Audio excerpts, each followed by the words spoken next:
Sucked on some teats. The fuck? I'm pretty sure that's not at all what the fuck happened, but okay. The fuck Adam? do you think you... We're recording.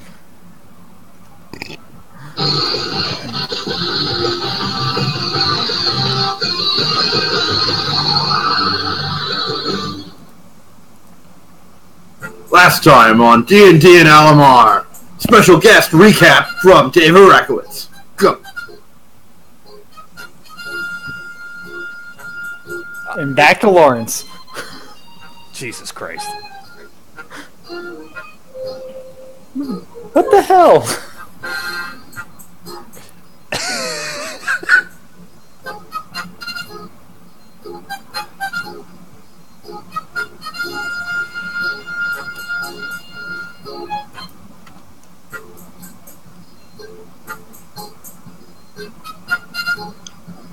Alright, it's going well so far. I like how Lawrence has rewinded the music.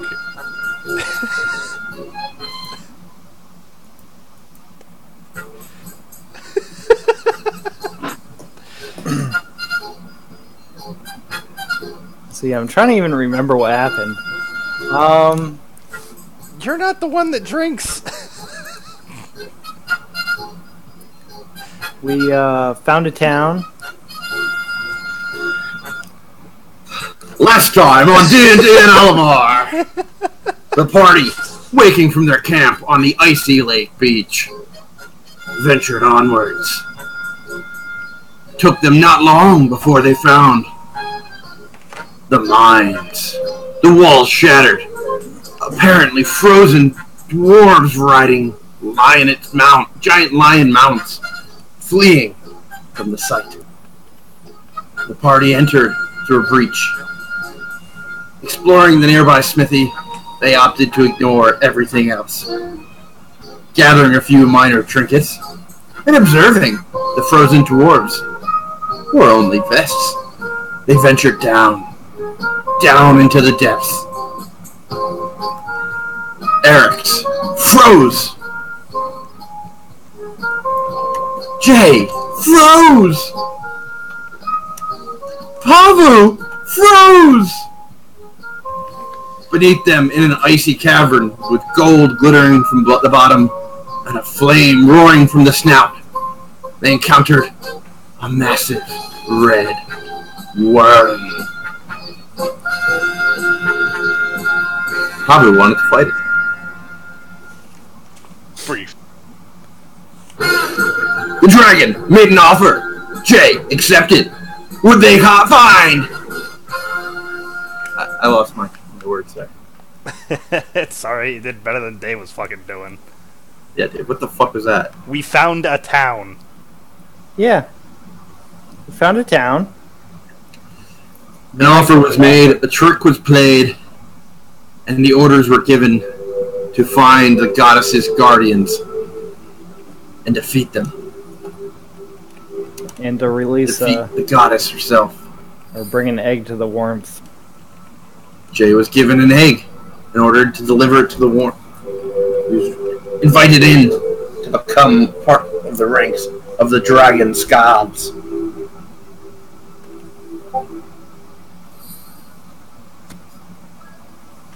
They were warned feeders would be soon descending to provide food for the dragon to feast upon. The dragon bid you destroy the scepter of the icy goddess above and gestured you along a path.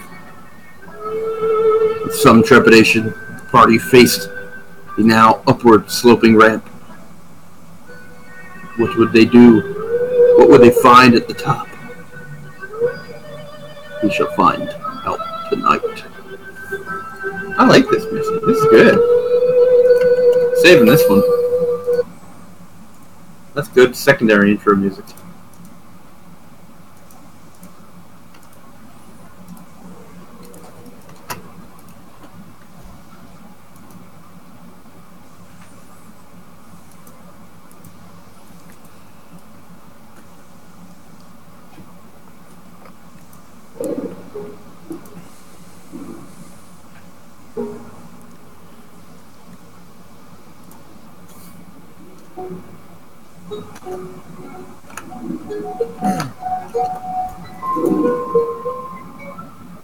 Ah, there it is.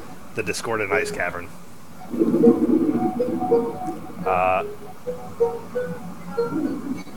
Now, aside from destroying the scepter, Minjastras did request that we slay those coming to feed her, yes? Yes, she did. Good call on remembering she was female.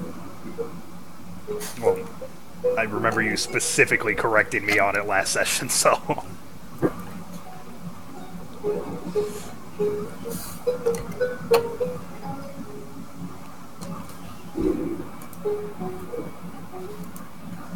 So I guess we wait for the feeders? How is this cavern lit up? Essentially, it seems to be reflections of the occasional puff of flame from the snout of the dragon. It seemed to reflect and echo across the icy chamber.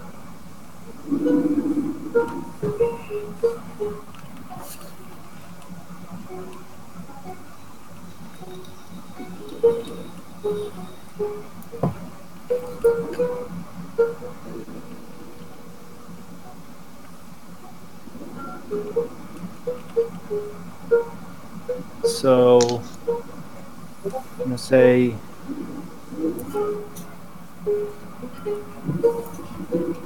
Mistress, where do they normally come from?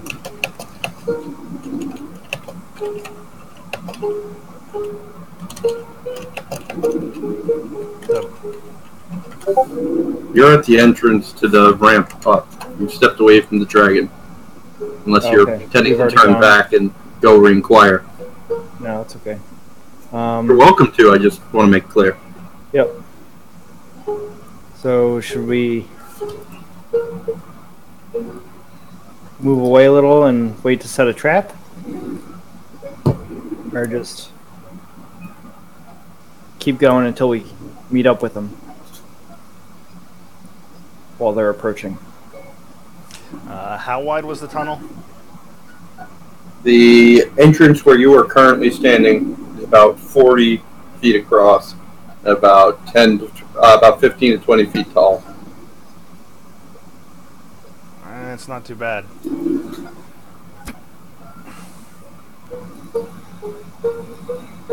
Good funnel point.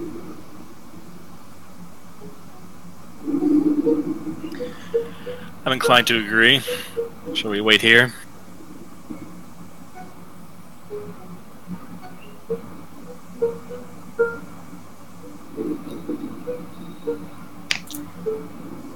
Otherwise, hurry to other end and hope beat.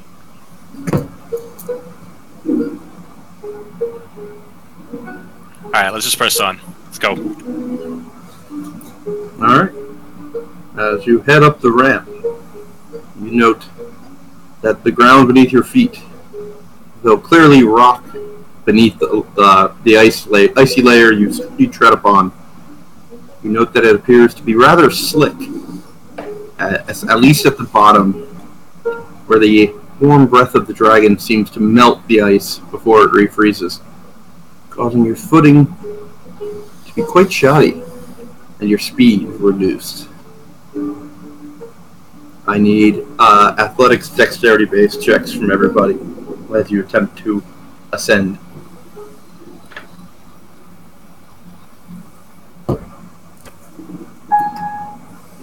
Isn't athletics strength?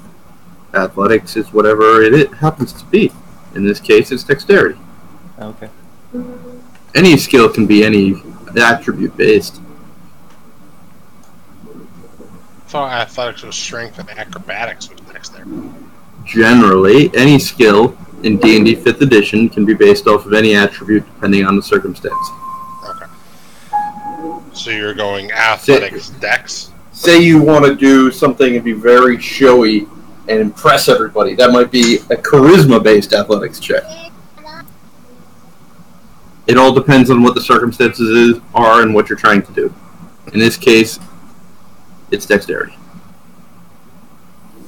And how well you pitch your idea. That too. That can change things, yes. Proficiency plus saving throw. It's not a saving throw.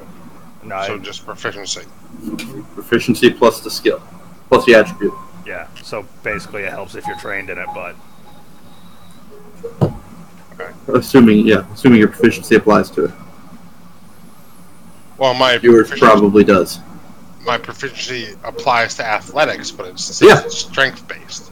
Generally, all skills in 5th edition have a general idea of what it is, but depending on what the action is, may apply a different attribute. So basically, subtract your strength modifier and add your dex modifier. You could say open locks is generally dex based. However, you say I want to rip the lock itself open, strength based. No. I'm not trying to contradict you. I please don't get that wrong. I'm just simply No, asking. I'm trying to explain and give you examples of what I'm talking about here. No, I get that. But like, if you look at like my skill for athletics, it is strength based. So I would have to remove my strength And add your dex instead. Yes. Okay. Yeah. but you keep the proficiency. Yeah. Okay. So I would just and okay, all that makes sense. I'm just stating for the record. I smashed the roll, and that doesn't matter. I'm just Yeah, we haven't done it very often, so. You haven't. I guess I've ignored it. Adam's had a lot of variant rolls.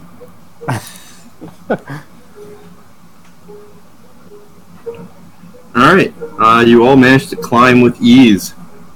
Though you each wish for possibly spiked boots or something with better grip, you have no problem ascending. Perception checks, everybody.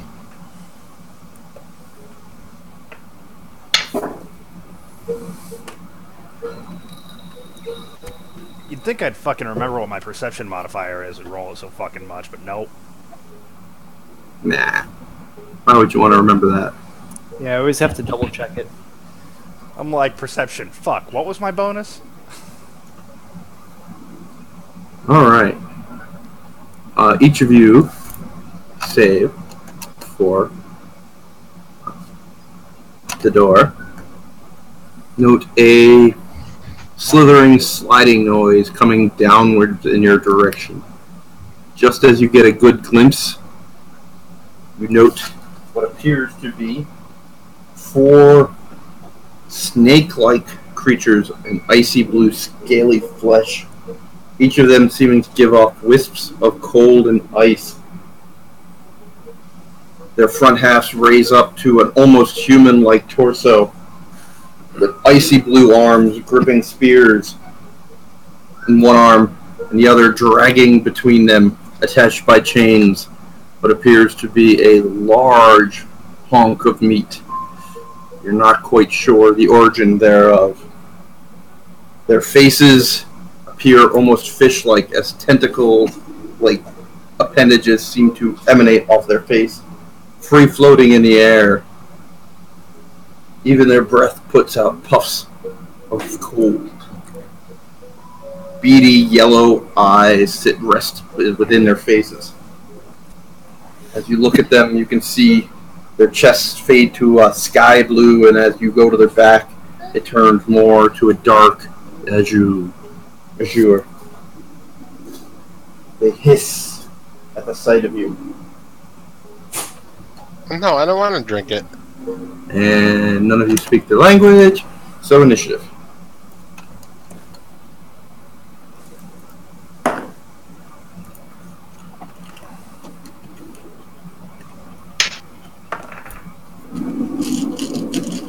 It's spoke, kill it. It spoke, kill it. That's a dangerous line.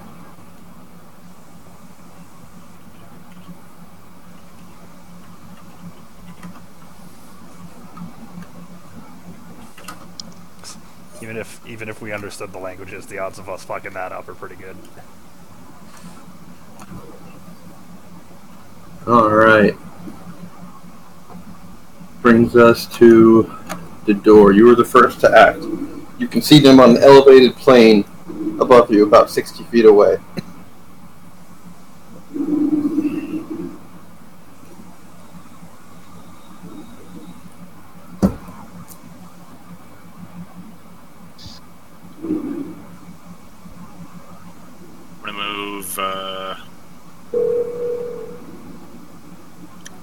30 feet, and then my turn. Okay. Jay. Is it difficult terrain? Yep. Except not this round, since you all made such excellent athletics checks. Don't worry, we'll be rolling every round for those. Okay, cool. And they're 60 feet? Mm-hmm.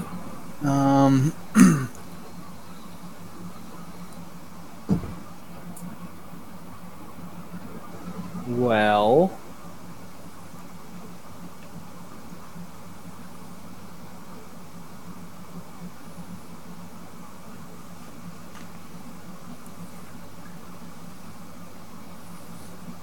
You already scared Chris off, man. Damn. When I... if I can use heroin, which is a touch heroism... Heroin? I mean, I guess I could have some interesting effects. Which is a touch spell on 2 different people. Do they both have to be within range, or can I touch one? What's the range? I believe it's touch. Pretty self-explanatory then. How would that? No, but I was wondering if I could touch one, like walk my full distance, and then touch the other. Yeah, sure. That makes a lot more sense than what I was originally picturing you trying to do. Same. Yes, that would be allowed. Okay. Yeah, I just wasn't sure. So can I can move 25 feet, so can I even get to Canada? Nope. Or Didor? Nope, because he moved 30. Damn you.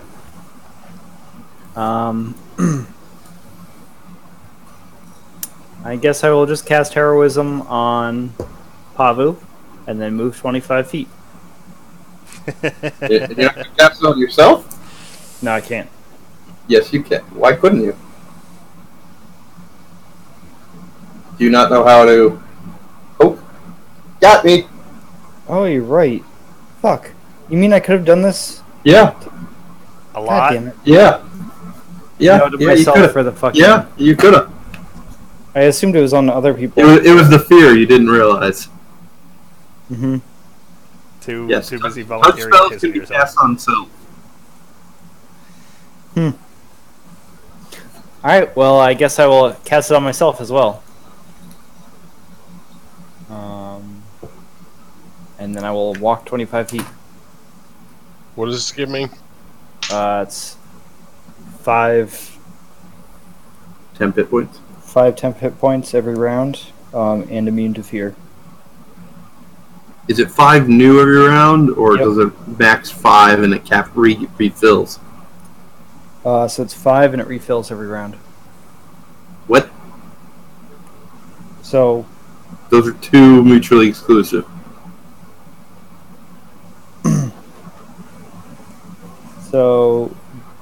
immune to frightened and gains temporary hit points equal to your spellcaster ability modified at the start of each of its turns. So it doesn't refill, it just adds.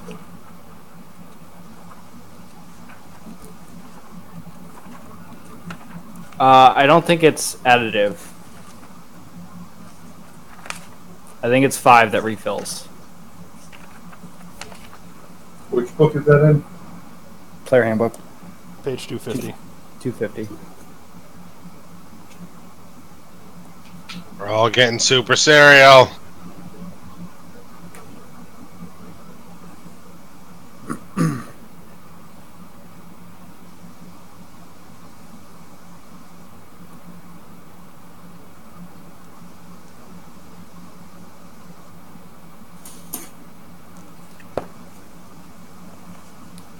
I mean, I would read that as every round, if it's 5, he gets 5 hit points.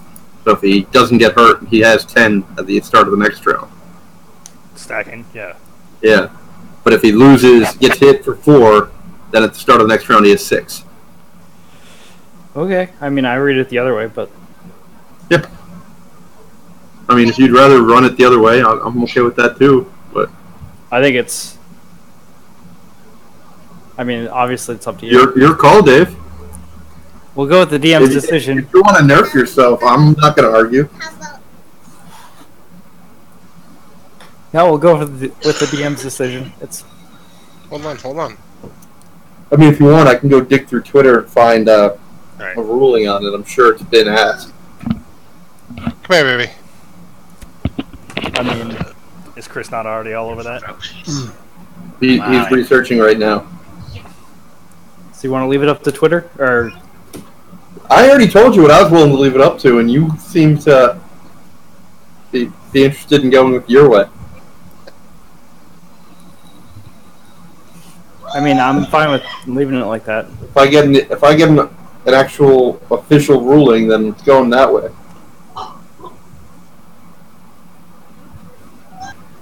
I mean, you're the lawyer, so however you interpret it,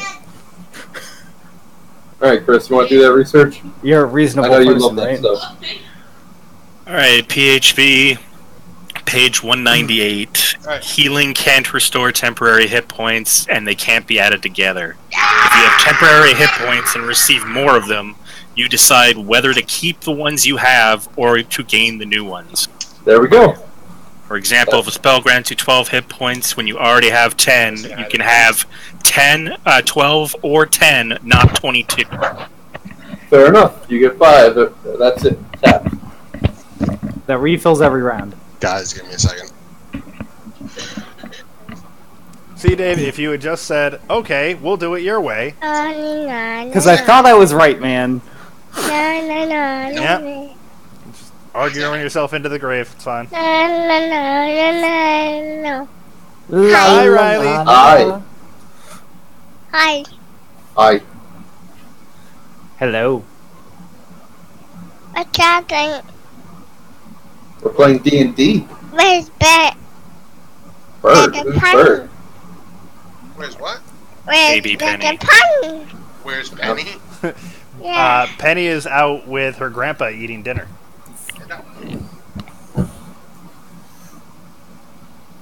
Where's Penny? The dada? She's eating dinner. With her pop-up. It's her papa.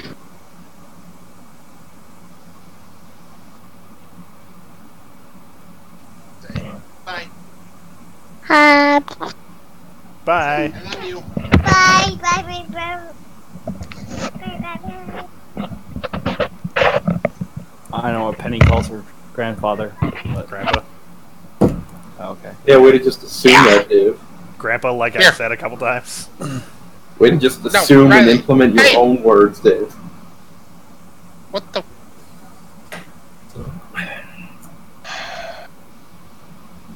Did you hear her? She was very concerned. She didn't know where Penny was. I told her a couple times, I'm like, she's out and eating dinner with her grandpa. And Dave was like, yeah, she's out with her pop-pop. No, you don't do that. You don't. No? Yeah, she's even in the other room saying yeah. There you go, baby. With her pop. Dave just putting his own words on people. I mean,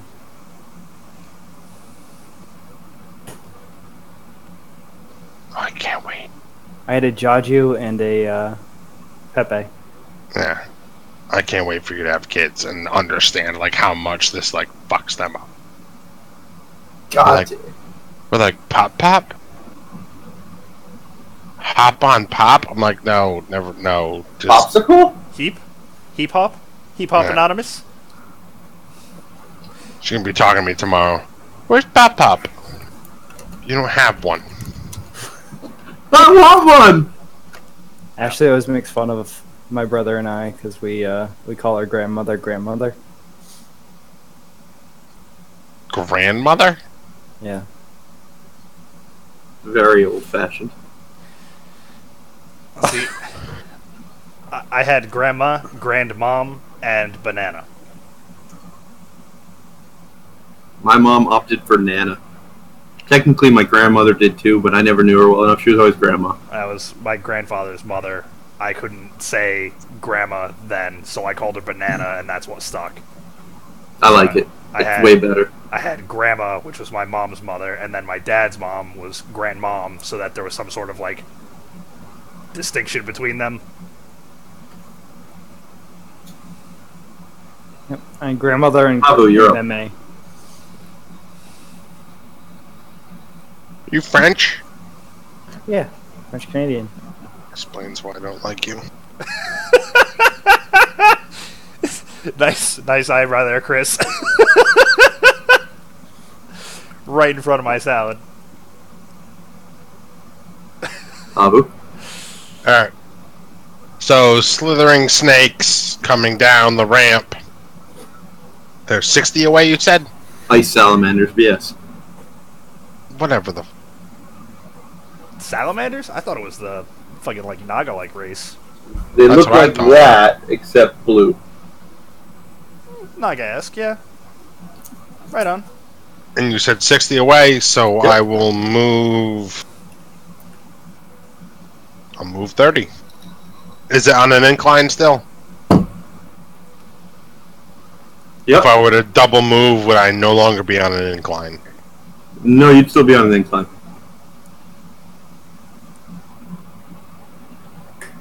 Everybody's on an incline right now. Should have stayed at bottom. So you move 30. Do you want to move another 30, or are you staying where you are?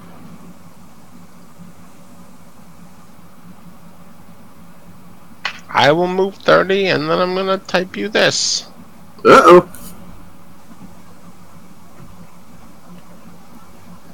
I love when you guys start prompting me. I don't even prompt anymore. I just send you messages, and if you don't read it, I'm like, "Hey, Lawrence, nothing." Doesn't even show you typing. Are you typing to me? I see Chris typing. Wait, you want it in Discord, or you want it Where are you elsewhere? typing? Where are you sending it? I was sending it in Discord. No, I'm saying, yeah, Discord's not showing you typing anything.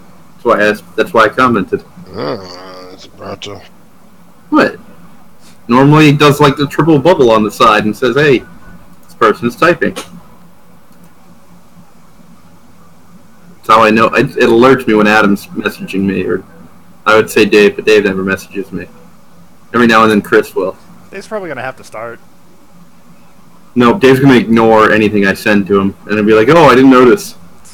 I'm not actually bound to an evil dragon, you guys. I'm only bound if I notice it. Well, I like being bound to a dragon rather than an actual god because, hypothetically, one day you might be able to beat a dragon. I mean, we've dealt with multiple gods already. I know, but you can't beat a god. Says you. Says me. Like, there's a firm wall in my mind, mental block. The entire purpose of playing Final Fantasy Legend is just go kill God. It was great.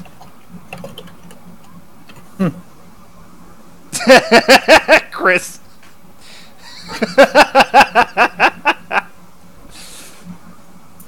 How you gonna name yourself after a damn gun when you got a damn man bun?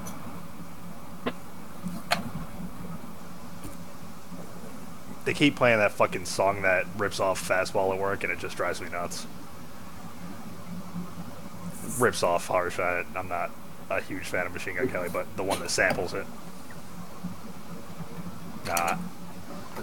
I thought he was interesting until he started fucking with Eminem, and then Eminem absolutely murdered him. I was like, alright, I'm done with Machine Gun Kelly then. I sent Ryan and Chris a message. I'm like, who the fuck is Machine Gun Kelly, and why does he think he is what he is? He's actually he's a good rapper. But he started beef with Yellow Wolf. He started beef with a lot of people he shouldn't have been beefing with. And they all showed him up. Well, the initial issue was between him and Yellow Wolf. Because Yellow Wolf got signed to Eminem's label. Via Eminem. And they had issues like beforehand, and then he got Yellow Wolf got signed, and MGK took like a vendetta against him. Yeah. Dave, you're so fucking white, you could be transparent.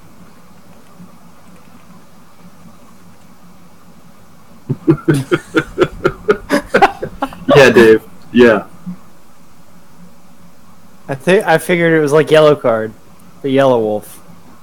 No, nobody was saying yellow wolf. Yellow wolf. You think Ryan's that gangster that he's saying yellow instead of yellow? Yeah, slapping, throwing up the signs. Gang signs and man buns.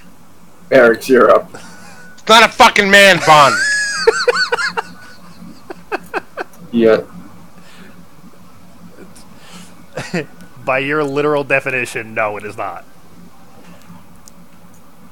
Alright, well, I'm gonna shoot at one of the fucking things. Why you all hating on my haircut? Who hated? I didn't say anything. It's all insinuated, and you fucking know that. Every single one of you. Someone's just a little too sensitive.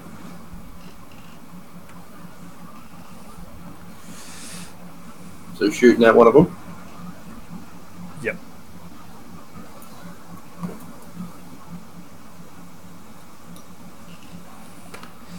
Uh, 24.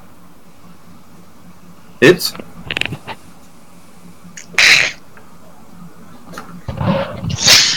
Bless you.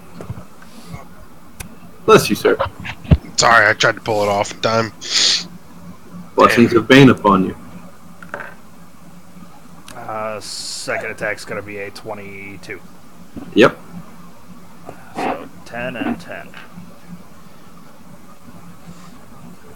That's 20 damage. Okay. The lead salamander hisses in a foreign tongue in response as your arrows strike home.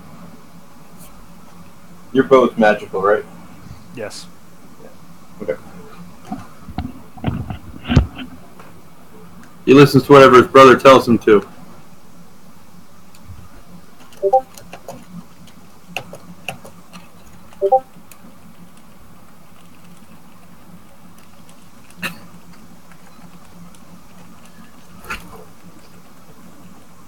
All right.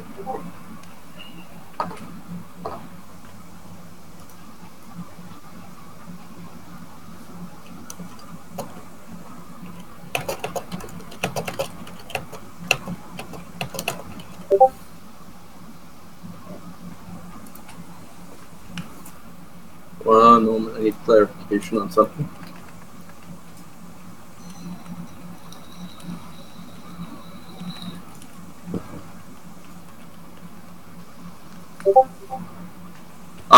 Yeah, no.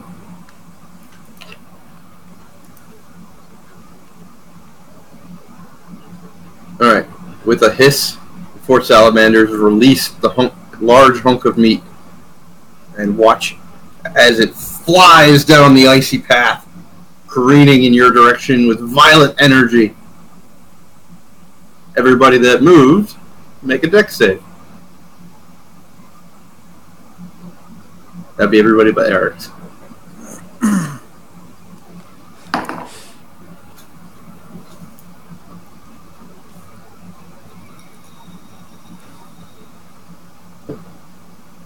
Dave's like, fuck yeah, dex save, I can do that. 2. That's what I got. Alright. I need Brian to come back and make his save. Well, I was going to say I'll roll for him, but I just rolled a nat 1 for him, so... He got up. Yeah, get that 1 if he's not back by 7:21. I've got 7:19 and 30 seconds right now.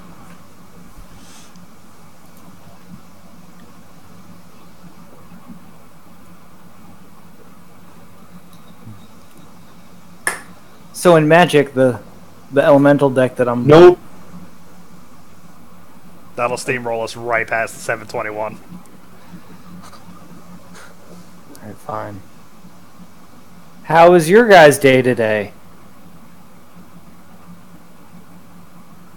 We've got 30 seconds to put on that headset. Oh He no. walked away. Oh, he's fucked.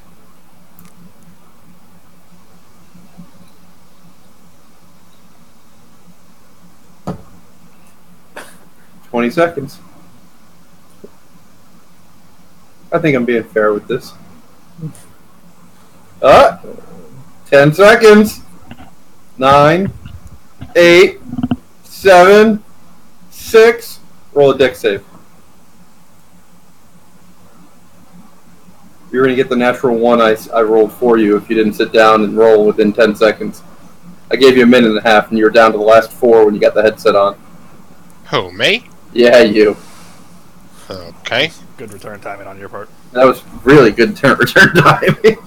Defuse the bomb with 1 second left. Alright, so what am I rolling? Dex save. Okay. Athletics with dex or dex? Dex save.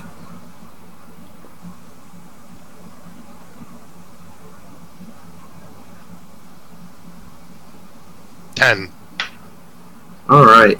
As a giant slab of meat careens down the icy slope, the door and Jay manage to dive to the extremes of the path, getting out of the way. Pavu fails to do so.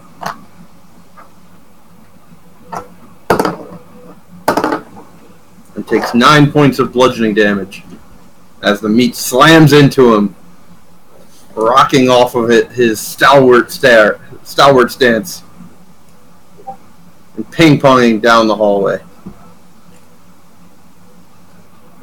Alright, so I didn't lose traction, I just got hit. You just got slammed, yeah. 5 of which were temps, so you take 4. Thanks to Dave's heroism. Following quickly on the not the steps of the meat block, but quickly behind, the 4 salamanders slide down the path with ease, charging at the door, spears raised. Door, what's your AC? 16. The first connecting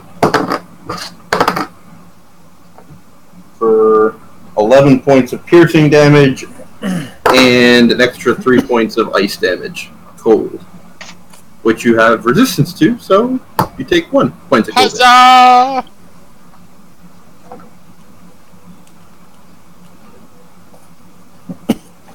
The second charges in, also connecting for 9 points of piercing and 1 point after resistance of cold. The third charges in to Pavu with a nat 20. Rolls for crit. And misses, so just normal hit. If I can get these to stay on the table. For 6 regular damage, piercing damage, and 2 cold damage. And the fourth flies in. Pavu, what's your AC? 18. And misses on its charge. How many are there? 4. 4? Okay. As the fourth passes, I want to use my Halo of Spores. They're not passing. You two both went 30 feet, so you're next to each other. Well, as it's coming in, then. Okay. 4 damage. To all of them or to one? Just the one, the last one that charged in. Okay.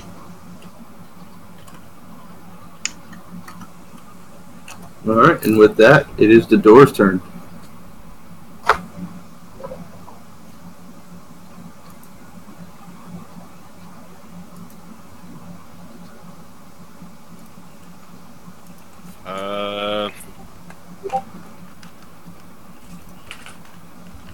I'm going to use Symbiotic Entity. It's basically my mushroom shape. And I'm going to... As ice blue spores sprout across your body.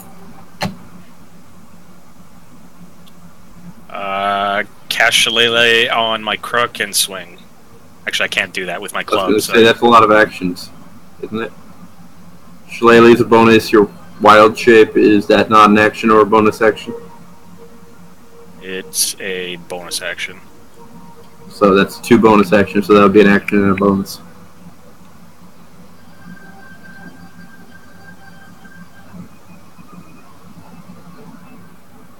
Alright. I'll swing with the crook. No shillelagh or no wild shape? No shillelagh. Okay.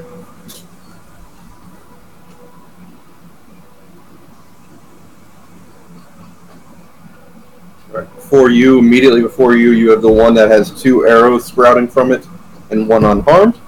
And then next to you, in front of Pavu, you have 1 uninjured and 1 spore covered. I'm gonna hit the arrowed one. Does a 16 break? Yes, it does.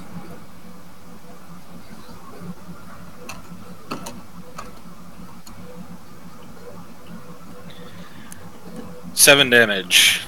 Plus 7 bludgeoning, magical. And an additional 3 poison.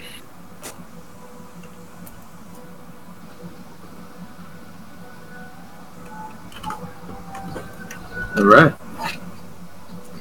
Anything else? No, I'm good. The fuck, Dave? What? That. Oh. It said I'm gonna take my mushroom shape. It said AKA penis. Jay's turn.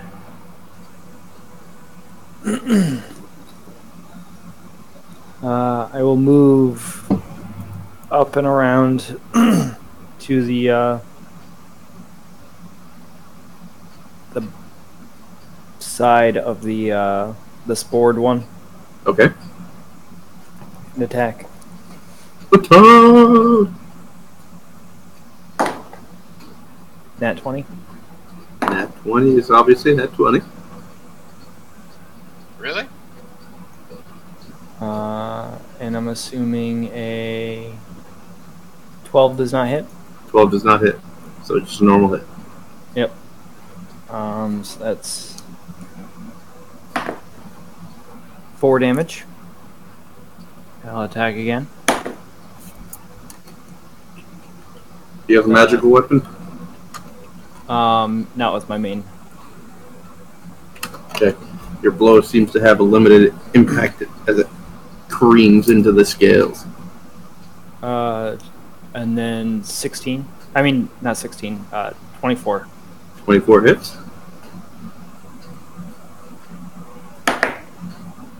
Which is 9 damage. Magical. Nope. Okay. Once again, seems to have lessened impact than you'd expect. And then I'll attack with my offhand, Okay. which is a 20. That hits. How much damage does the toy sword do? Oh, that's right. You're hitting you with a toy sword. Dumbass. Which is magical! So, the toy sword, having no edge, bounces off the creature, creating no effect. However, give me a wisdom save.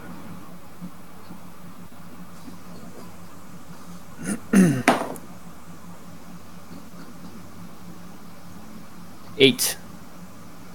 You see wisps of white energy shoot from the edge of the sword and form behind your salamander enemies into a pack of 10 orcish warriors, each of them wielding great axes and glaring. Do you speak Orcish? I do not. And speaking in some guttural tongue, pointing at you, bloodthirst clear in their eyes, as their forms solidify, as you now face a pack of 8 orcs on top of your salamander enemies.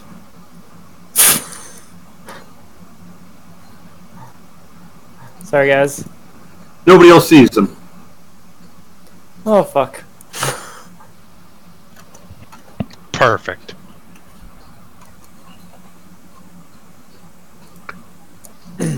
Anything else there, Jay? I'm pretty sure that's your whole turn. Yep, that's my turn. Babu, you're up.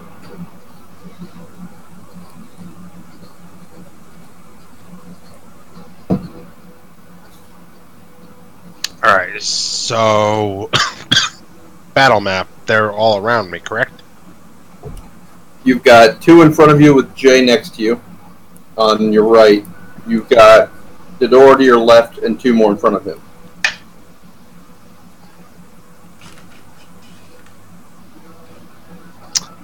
I'm going to slip into a rage. Alright. And I will attack the one directly in front of me. Alright. A little bit of flavor text. Pain! Bless me! Rage. Alright. As you heft your weapons, a black energy seems to coil about your arms and up to your weapon.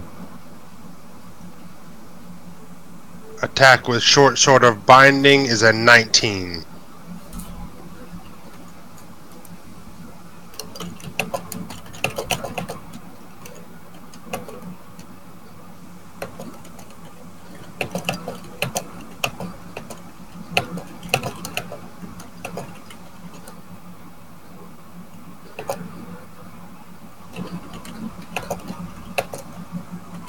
Don't even act like.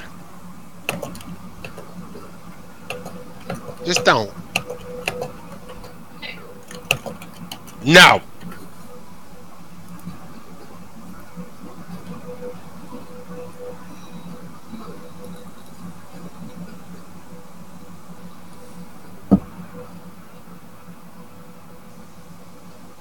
What is that exactly? It's a bonus. Okay, so you're just granting me a boon? Temporary bonus, yeah. Okay. I just wanted to make sure it wasn't a feat or anything like that. Nope. Nope. Temporary bonus.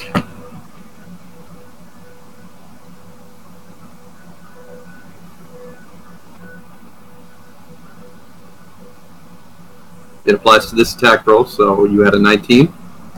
Yep. So, Improve crit.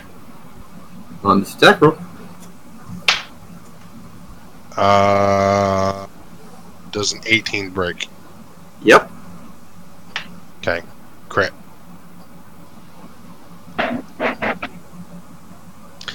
Now this is binding. Do I roll... I roll the damage for the D6 and based on what it falls is what it does, correct? So, where's our explanation of that?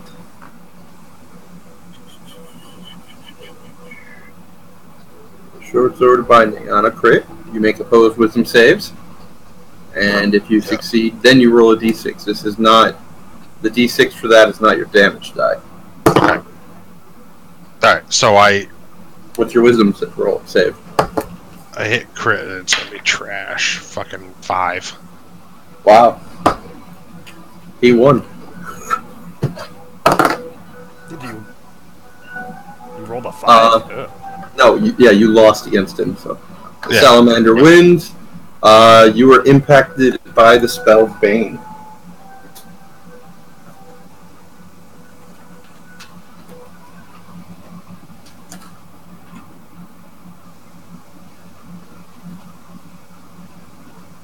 So, until the spell ends, when you make a attack roll or saving throw, you must roll a d4 and subtract that from the number you rolled. Alright, Go so ahead and roll your crit damage. minus D4 attack. Okay. So roll my what? Crit damage? Mm-hmm. You never... What are the short swords? Times 2, I assume? Short swords are everything's times 2 unless you have an ability otherwise. Okay.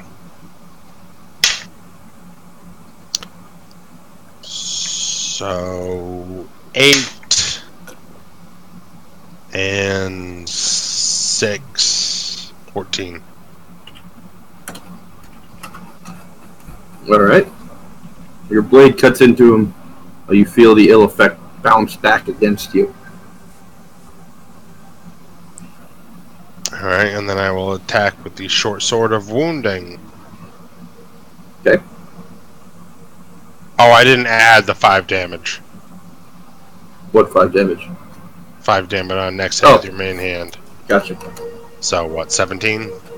You said it was 14, so it'd be 19. Still 19. And then short sword of wounding. Does a 17 hit? 17 hits? Alright, they need to break a DC of 12, otherwise they take 1 damage for 12 rounds. You roll the d20. I rolled the what? You roll the d20. And if you beat 12, then it takes the wound. No. I did indeed break 12. Alright, so it takes... I believe So he's that's... wounded. My, How much damage did you deal with that? I didn't deal damage yet. Okay.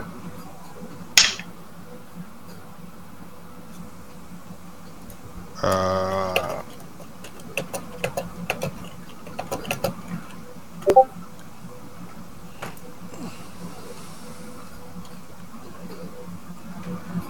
$13 damage.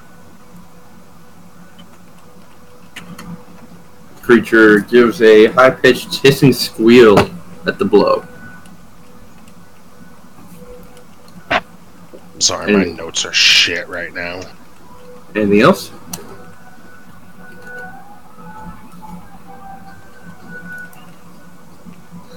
Oh, I forgot to add my rage damage.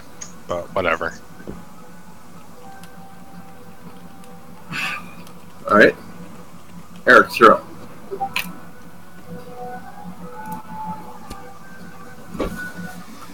Alright, so they've all moved in to everyone now, right? Well, except for me, because I never moved up.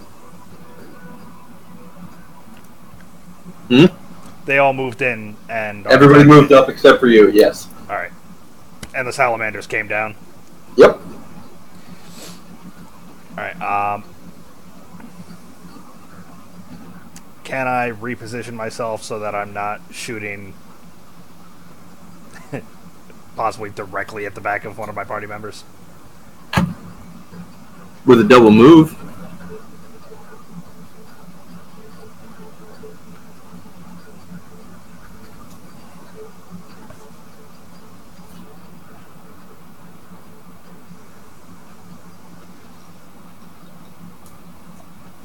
Damn it, level 2 rogue.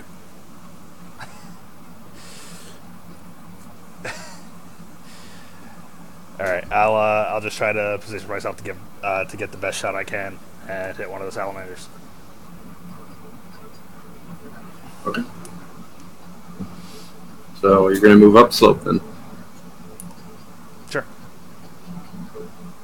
So you're doing double move or no? You're just moving up and trying to get a better shot. Just moving up for a better shot, not double move. Okay. Yeah, you're still firing into combat then. Well, that's kind of my job, so. 20 That is. and 24. Yeah, those both hit. It's pretty good for disadvantage. Oh. Range attack bonuses. Yeah, huh, fair. It's pretty damn good for disadvantage. 9, 18. This one's been injured before. Yep. 18, 21, 25 damage. Alright, Jay, the one before you sprouts arrows. You watch as blue blood seems to flow from the wounds, hissing and crackling as it slides down the creature's body.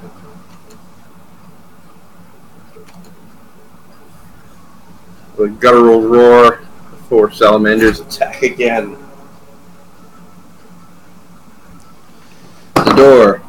first one attacks you. First missing with its spear. And then its tail whips around to clash into you, dealing 11 points of bludgeoning damage,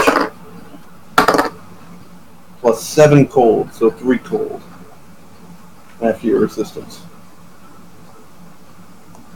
And then I need you to make a grapple check, so dex or strength, your choice. As the tail attempts to wrap you up.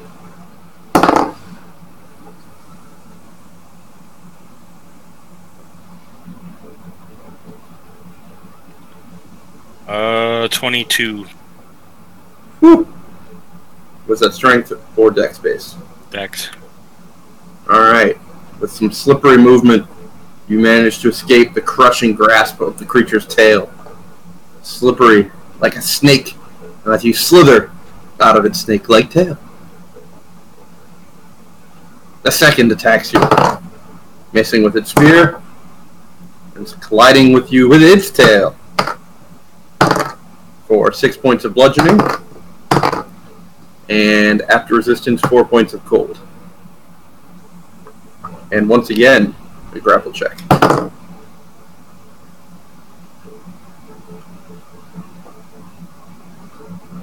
$20. You once again succeed in evading its grasp.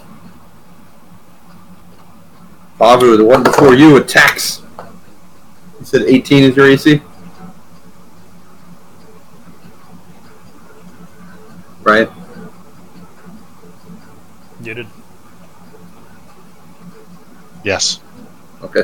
The spear deflects off your armory hide, and its tail swings wide, not even connecting even in the slightest.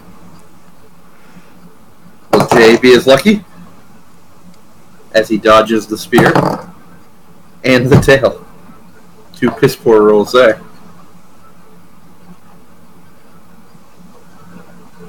Alright.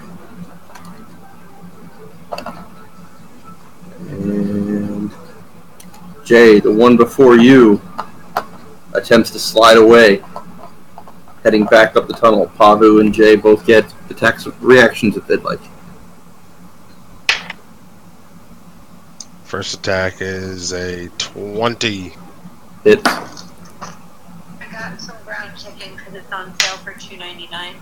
Ooh, $2.99. 11 damage. 80? I attack for 12. I assume I miss. Yes, that's a miss. Second attack is. Why are you getting a second attack on a reaction? Oh, alright.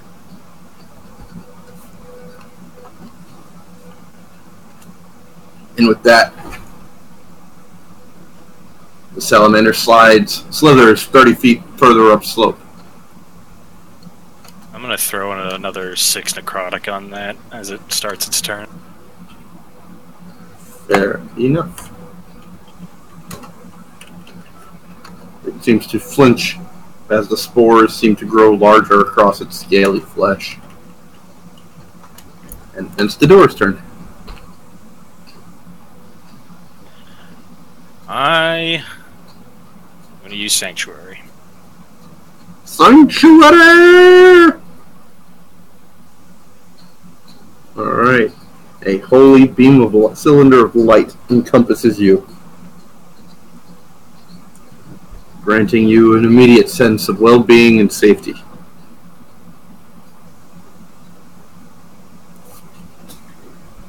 And for my standard action,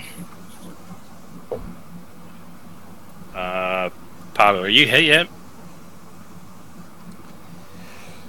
Barely a scratch. I'll use a base level cure wounds on him. I literally only took 4. Alright, forget it. I'm just gonna end it there. Okay. Jay, you're up. So I'm surrounded by orcs. Yeah, you've got a lot of enemies right in front of you.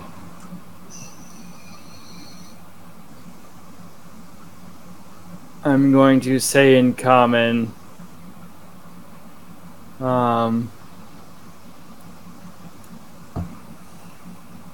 Attack these silly snakes. And I'm going to attack a snake. What the hell do you think we've been doing?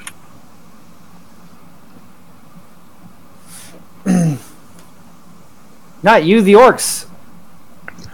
What? The orcs that the toy sword summoned. Did you slip and hit your head? There's orcs all around me. This There just are sounds not. like J Standard.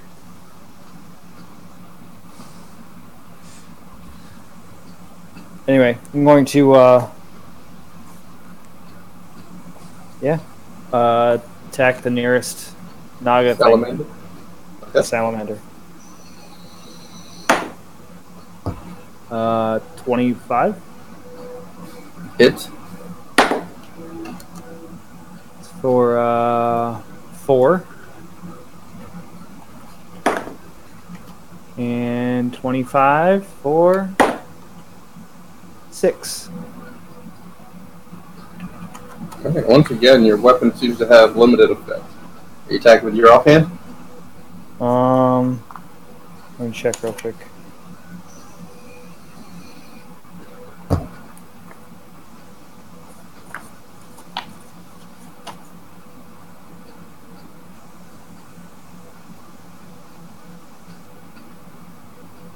Fuck is it?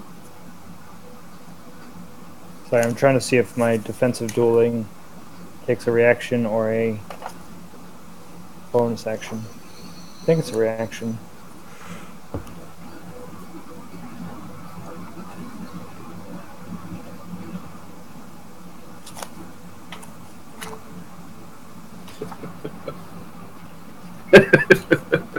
Yeah. So I will attack again with my toy sword.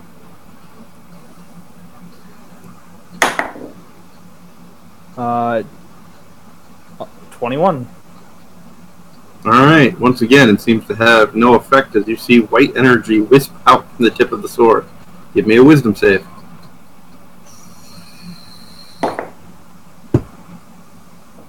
Wisdom save is a 19. You see some ghostly apparitions of additional 10 orcs start to form. However, you shrug your head and they disappear. And with that, the 10 orcs you previously summoned all attack you.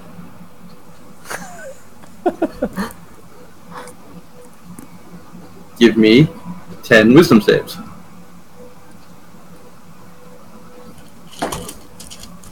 No pressure, but don't fuck this up. Nat 20. Alright. One of the orcs seems to disappear as it strikes you. 5.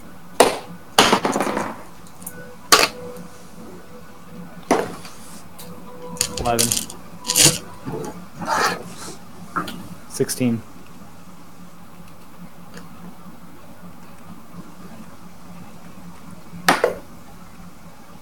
And 12. That was 10? Oh, I thought you said 5. Nah, he said twice that number every time. 7. 17. What are we rolling? 10. Not you. And 11. Alright. Well, 4 of them seem to dissipate. The others all strike you. We'll use my reaction to add 3 to one of my AC. That's cool.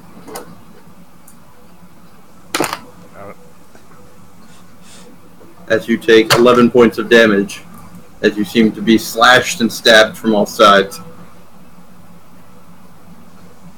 Psychic damage. Ow! Oh! Ow! No, not me! The snakes! The snakes, you idiots! Ow! Only see one idiot here. You watch as Jay literally seems to spasm in place. Pabu, you're up.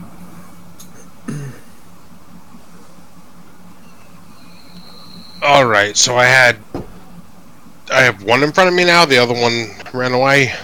One ran further up. You've got one directly in front of you, and you've got two in front of the door who has a holy white light surrounding him. Right. Well, I'm going to attack the one in front of me.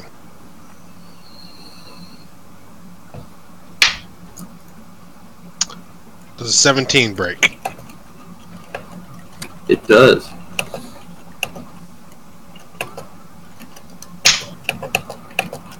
So 10 damage and it says plus 10 HP. So I gain 10 health. What's that? Plus 10 health. Wait, what? What did I miss? Short sword of binding. If I roll Yeah. a d6, 1 to 2 is plus 10 HP. The short sword of binding is if you hit, you make on a critical, you make opposed wisdom saves. Oh, for crits. Okay. Oh, yeah, I see that now. Yep. Me and the whole reading thing. Alright, so he took 10 damage from short sword of binding. No, 12 damage to rage. And then 22 short sword of wounding. Hits. Roll the DC. What's it, wisdom I get? Nope. The d20 is just roll a d20. No, then I do not make it. For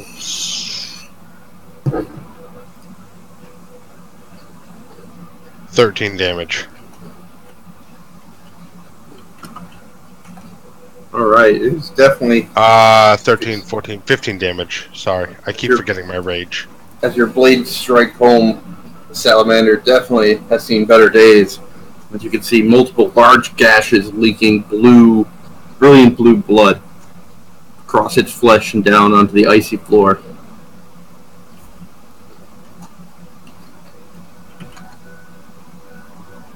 Eric, you're up. Alright.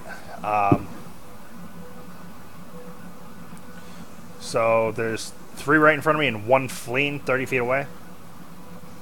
Yep. Alright. I'm going to fire at the one that's trying to run. Okay.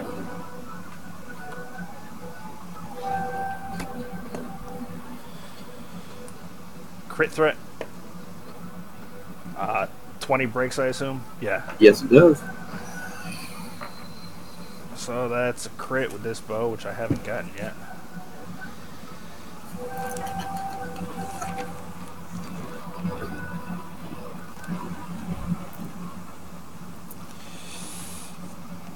So, fear DC 14.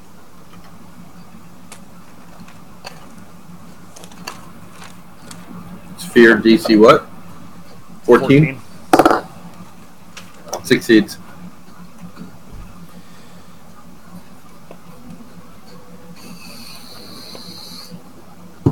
Nine. So that's 16. Plus 4. That's 20 for the crit. 20 damage? Yep.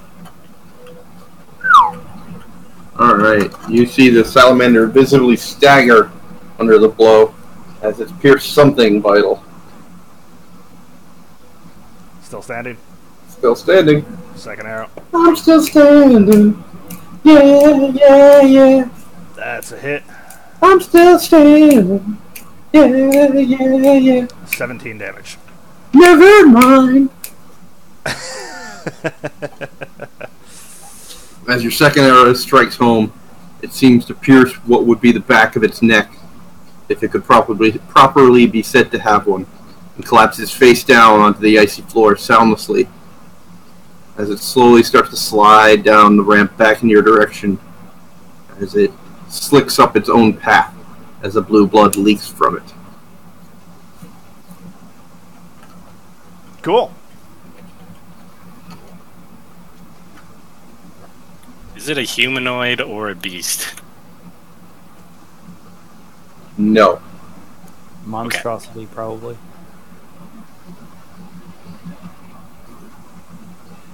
Alright.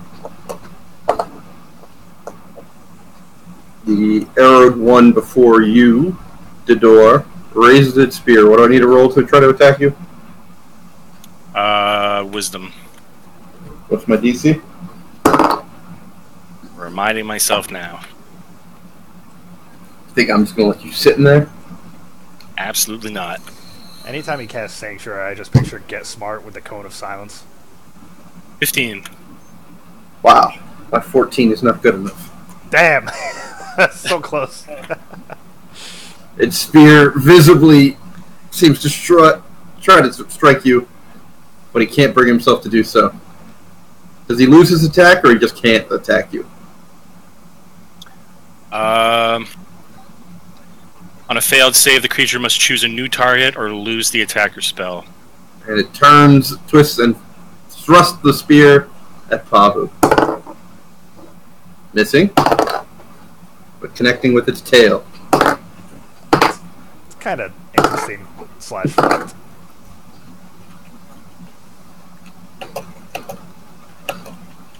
Divert all attacks to him, and then I just heal him.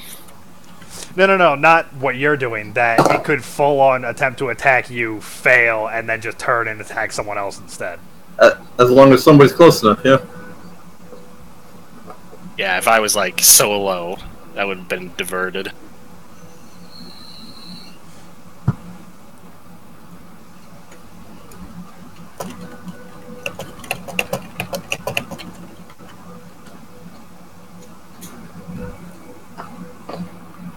You seem to forget about that, and you're like, oh no, it's a...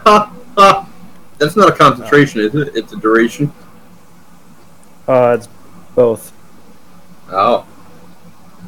Should have probably made some rolls. Dave's better at keeping track of the temp HP than Ryan is, though, so. Alright. The uninjured salamander seems to hiss something at its comrades before turning to flee upwards. The door, I guess you can take a reaction if you want, and Pavu if you want. First and foremost, apologies. I pulled a seltzer out of the garage and it blew the fuck up everywhere when I opened it. You got attacked. You took 1 damage, piercing, and 2 cold. And you and the door both can take a reaction if you want, as the uninjured salamander attempts to flee. And the door says no. Says, get the fuck out of here. I didn't want to fight you anyways. I'm keeping my sanctuary, bitches. That was draw you out there with that one, maybe. It's like, come on, it's a free attack. 24. No. That hits.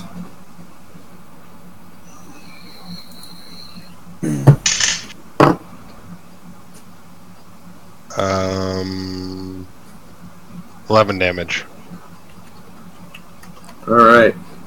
As your blade strikes in, it slithers away, taking a double move up the cavern slope. 60 feet away. And finally, the injured one, before you, Pavu, attacks you as well. Missing with its spear, connecting with its tail, as I lose another dice.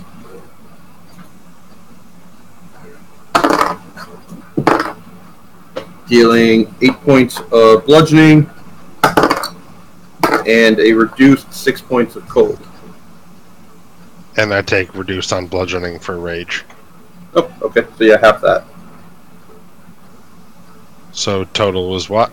3 and 6. And what do you have me at? I'll be honest, I haven't been tracking. Okay. I was just curious. Figured I'd trust you guys to be able to do your hit points. No, you're right. I think I might have missed. What was last round? 3 damage? No. That was the last attack on you.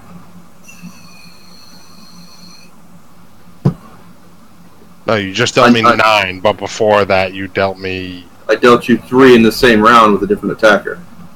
Okay. I think that's what I missed, so I'm at 58. Okay. That's all. I know I missed that one. The door, you're up. I'm a heal myself for a second level spell. I'm going to heal for 16. The sound of a pleasant stream and flapping bird wings seems to echo about as your wounds heal.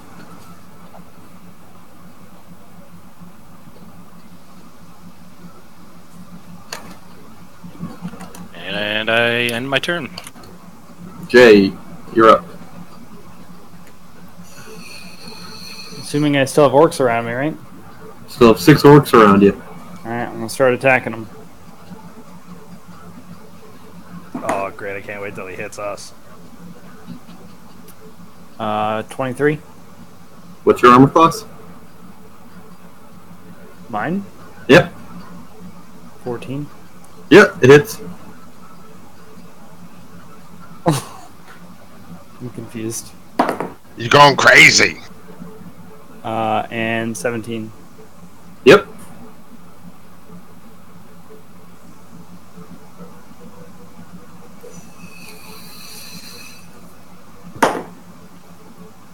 Seven and 6.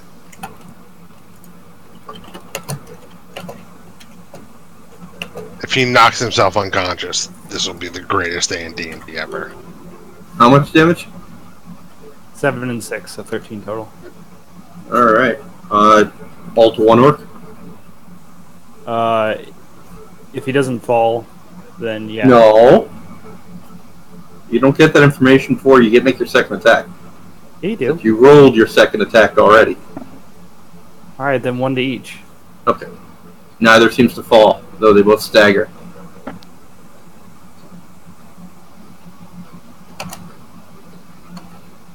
And the 6 remaining attack you. Make your wisdom saves.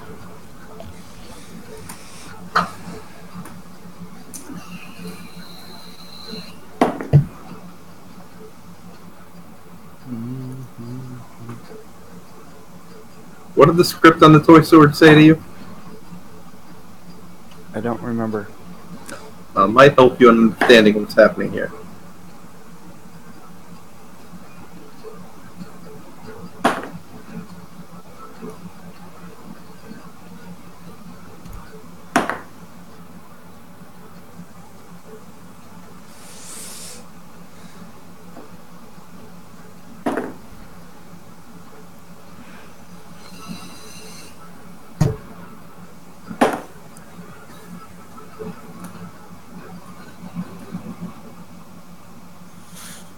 Alright. You making any alterations to those? No. Okay. 2 more orcs seem to vanish. The other 4 strike you.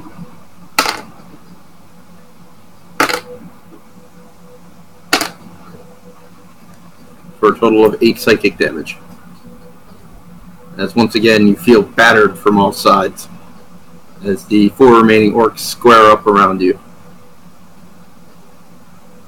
barking at you in a guttural tone.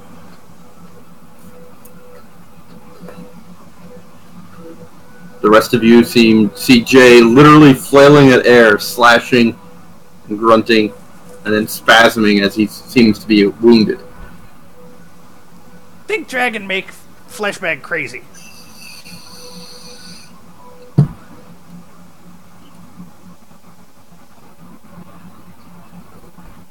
Do I see what he's wielding? You see him holding his sword and his toy sword.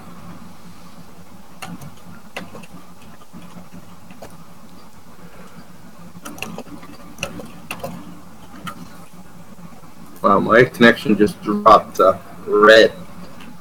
Yeah, me too.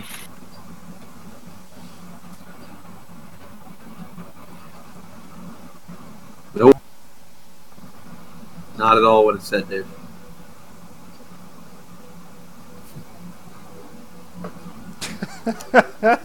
Dave.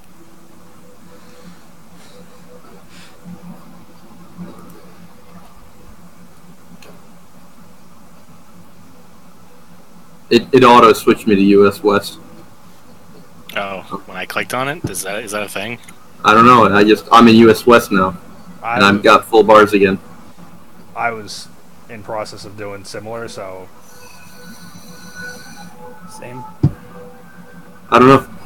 That was weird. it works. Whatever it is. Yeah, whatever, it works. Anything else there, Jay? I'm gonna lick my wounds. Not literally. I was gonna say, it's a little weird, dude. Pablo, you're up.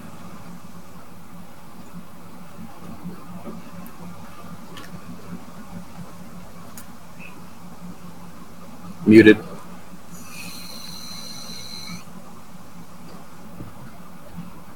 Still muted. There you go. Closest is 60 feet away, correct? Nope, closest is right in front of you. I thought they double moved. One did. Alright. Well, I'm gonna smack the shit out of this one. 18. Hits.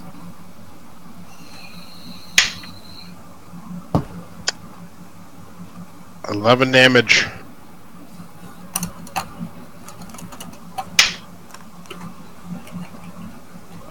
The creature hisses and staggers at the blow. Blue blood pouring down its sides. Possible crit on short sword of wound.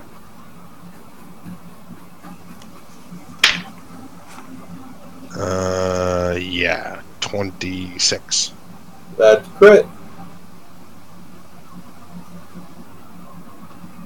Now, am I only rolling the damage? You gonna do everything else, like the DC, etc., etc.? No. Why would I do those? Alright, well, 18 breaks the DC, so he is wounded as well. Wound 2, yep. Now! Oh, what the fuck? Guys got.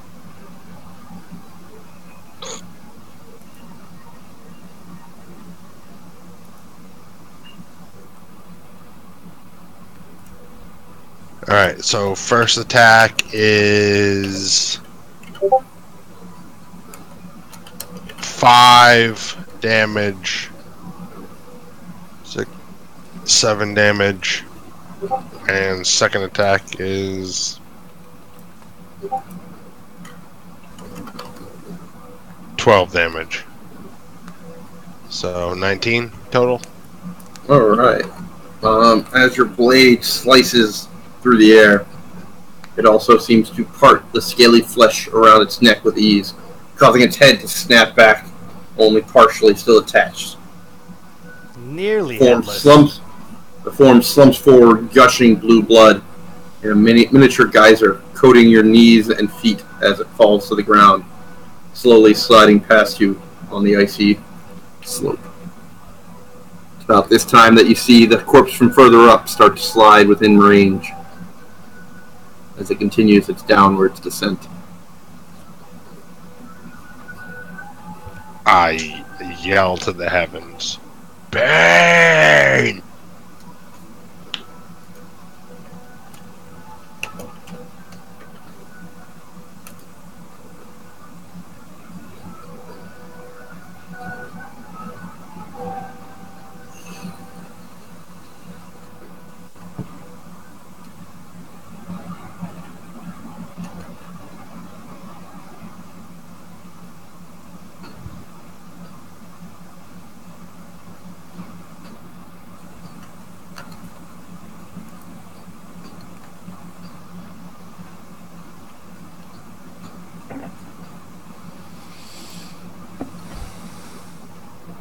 Did I miss something? Nope, you didn't miss anything. Alright, the one before you, the door, attempts to strike you again. Failing and turning and striking at Pavu instead. God damn your stupid protection. Babu, you take 7 bludgeoning, reduce that to 4 for yourself, and 8 cold, reduce that to 4, so 8. Okay. And then he lashes out with his tail, connecting for an additional 8 points of bludgeoning, so 4, and 3 points of cold, so 1. This is all to me. Yeah. I can't attack the door, so... So Dave 8. once again reminds you that you had 5 temporary hit points to soak through first. All right, so it's just 8 then. So also 13 minus 5, so 8, yes. 50. Okay.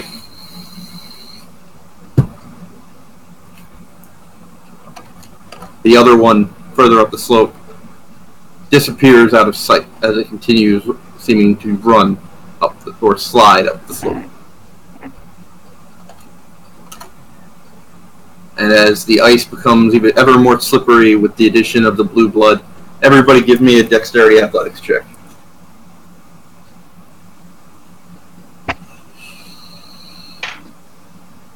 I meant to be doing this every round, and I completely forgot until like halfway through each round. I was like, I can't do that to them in the middle of a round.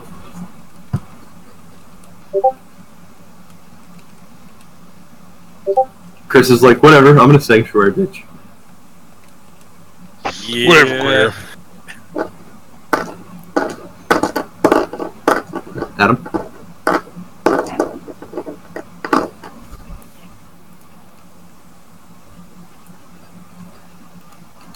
Oh. Sure, you said that in the main chat. My bad. I did miss your turn there. So before it flees up the slope, you can get your turn, Eric. Alright, well, I want to use Ensnaring Strike on the fucker. Shocking. Binding.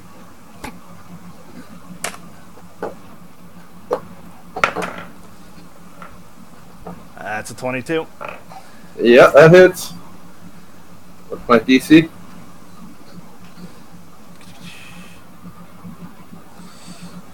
Has to succeed on a strength saving throw versus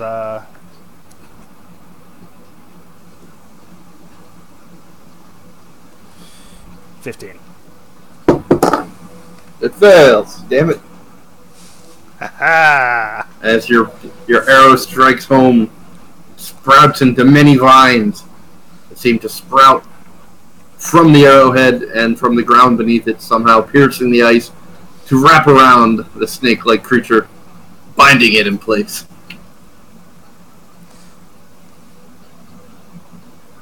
Alright, so that's D6 piercing at the start of its turn.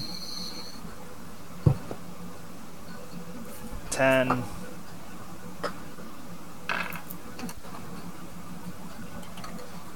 10 damage for the first shot. So it hadn't been injured before, right? It was, yeah. It was injured It before? got hurt as it was trying to run away the first time. Alright, so 17 damage for the first shot then.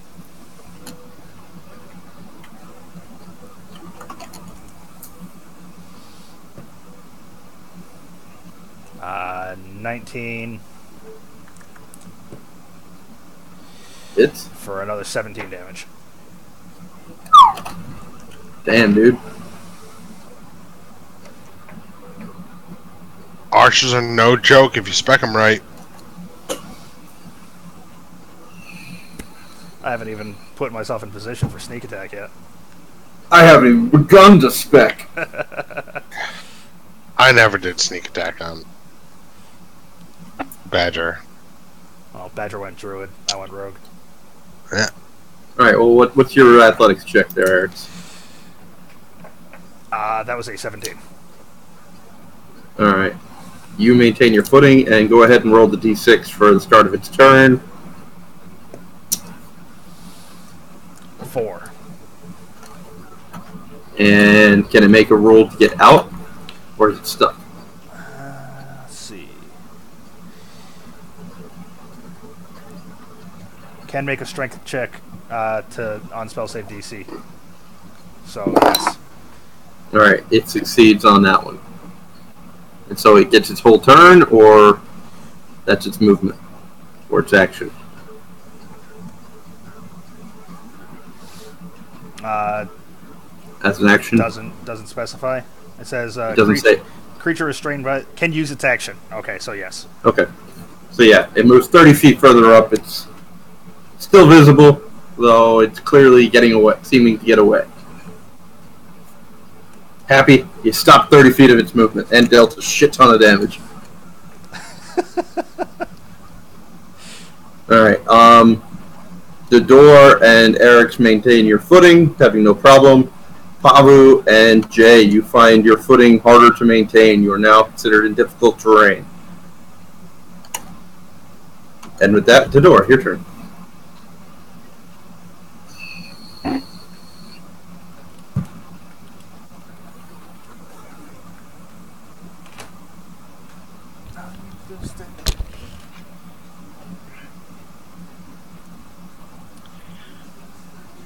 I'm going to heal Pavu.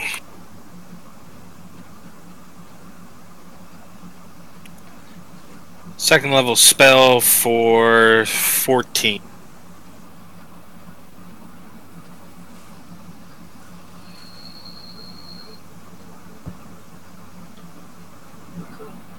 Okay. I'm going to use my movement to follow the fleer. Does that break you from Sanctuary? It only breaks when they break the roll or I do a damaging ability to a creature. Alright, so the Halo of Light moves with you, and the one before you attempts to attack you with its reaction. 15, you said? Yep. On a wisdom save? Sir. It fails. Damn it. Really frustrated with that. You gave it to me. As you move 30 feet upwards. You are now 60 feet from the fleeing one, and 30 feet from the rest of the party. Jay, you're up.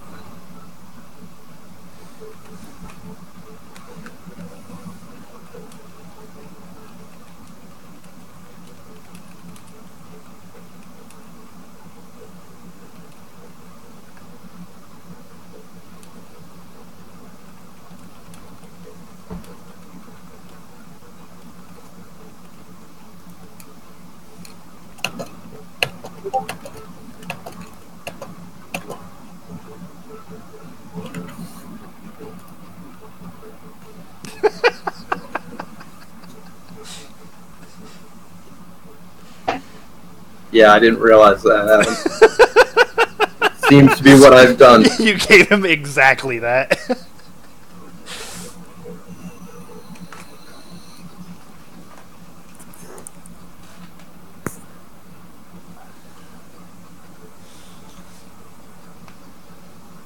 Not even mad. Is it my turn? Yes. Sorry. That's what I mean when I say Jay, your go. Yeah, I was distracted. I didn't hear it. I guess I'm going to try to hit one of the ones that I've already hit. One of what? The orcs. So 10 for the first one. 10 does not hit.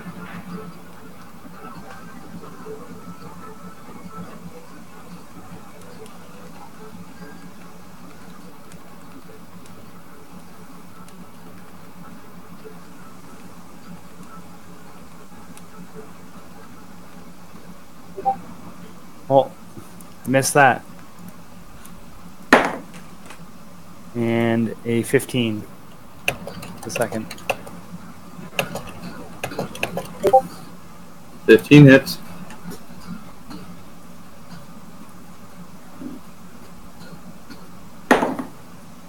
For 9 damage. Alright. The ghostly orc seems to dissipate under your blow. Using your offhand again? No.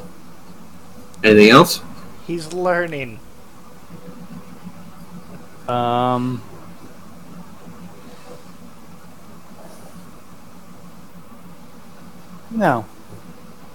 Alright. A massive burning sensation seems to overcome your throat, as if something was bursting for release but was not given it. You feel and see smoke pushing out from your mouth as you take 12 points of fire damage internally. Pay attention to your prompts. Yep. And give me wisdom saves as the 3 remaining orcs attack you. Wake the fuck up was his polite way of saying that. How many remaining you said? 3.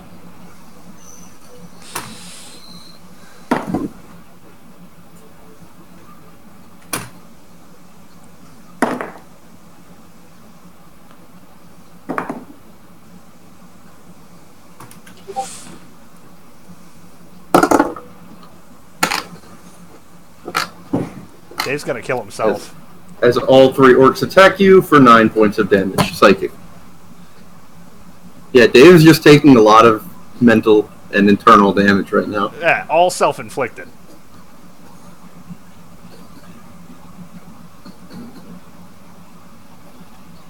Yeah, you should hold your throat. You just roasted your insides. Ow! Bye, Dave. No, you can't make a noise unless you want to make a con save. I can't make a noise? You can't make a vocal noise unless you make a con save. Oh. You just burned your throat with dragon fire.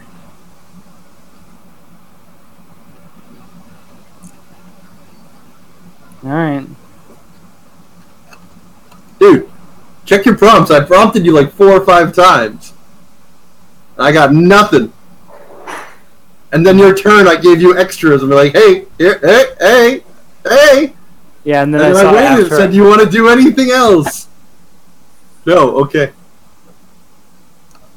I figured I couldn't do it as a bonus action, but I should have tried. Should have tried to do fucking anything. Tried to do something. But I realized you're halfway up. through my first attack, so... I was like, well, shit. Still in front of me? One is adjacent to you, yes.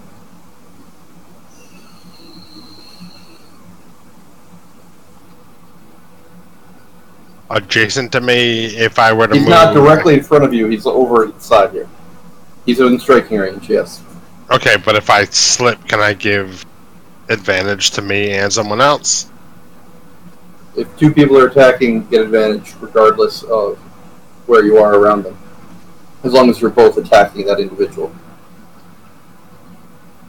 Well, I will take a 5-foot step to get Okay. further behind and attack. Okay. Cool. That is doable.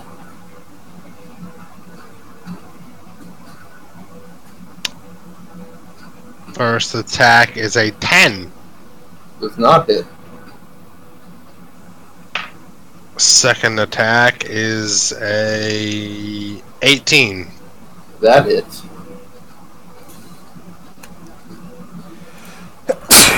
Yeah, the uninjured one is now the more damaged of the 2. Thanks to Adam's ridiculous archery. So, attacking with my short sword of wounding. I don't know if you've been keeping track. This one you have not hit with your short sword of wounding before. Okay, well it is now wounded.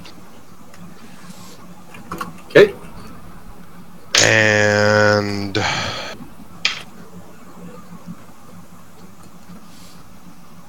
eight damage.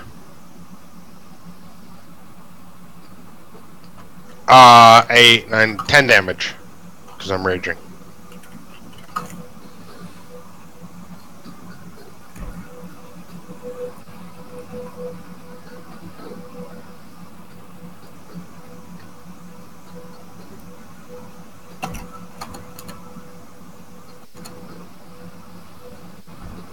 I lost my spot on my pages.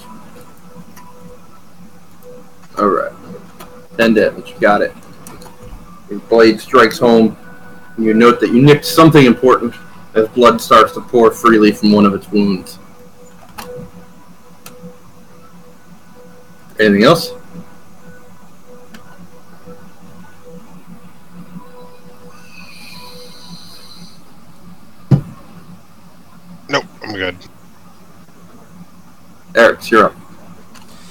Alright, I'm going to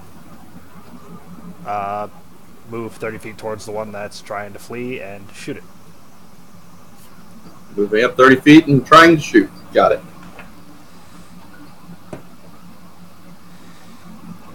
17. 17 hits.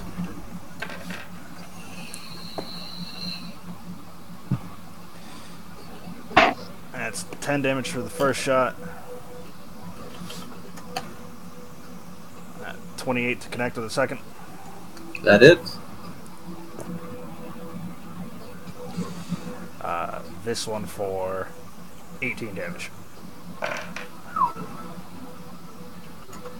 Jeez. Thing's taking a pummeling. Dave, what the fuck are you doing? Jesus Christ, man. Alright. Once again, you pincushion the salamander, which seems to attempt to give out as much of a shout as the creature seems physically capable of doing, which is really just a loud hiss. As the creature, again, takes a 60-foot move trying to get away. Pabu and Jay, you can no longer see it.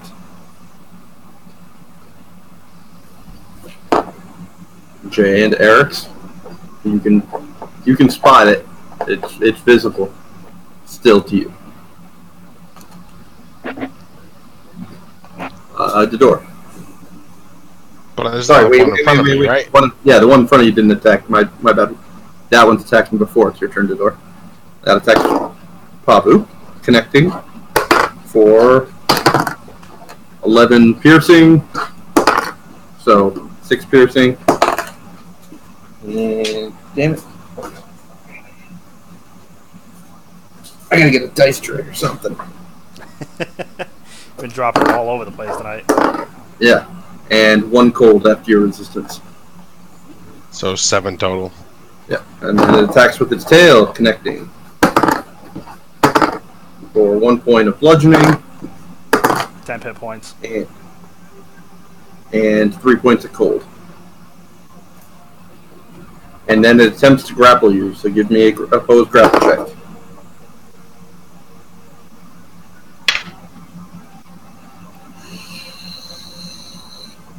Doing it a saving throw or just strength? Strength or dex, your choice. Alright, 19. You successfully push away the tail, refusing to let it bind you up. The mighty Eve. So how much damage total? It was... like... I believe it was 6. 12 total minus 5, so 7. That's close.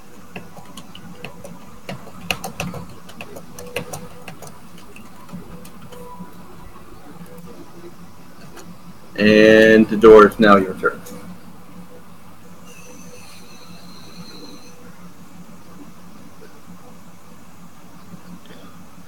I'm going to be 60 feet away, the fleer. He is 90 feet away from you. I'll double move 70. And Woo! enter. Got right up on him. Alright. And your turn. Alright, Jay, you're up. Dave, stop baby facing at Ashley. It's your turn. No, I don't want an excuse. It's your turn. Damn! Like, called you right the fuck out. I heard you. I will attack the 3 remaining. All 3?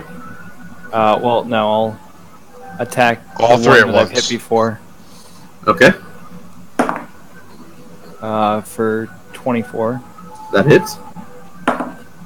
for 5 damage. It dissipates. And I'll attack another one Okay. for 26 or 23 rather, That hits. and then 5 damage. Alright. It does not fall. As they all attack you. 2 wisdom saves, please. 16 and 16. You take 8 points of psychic damage.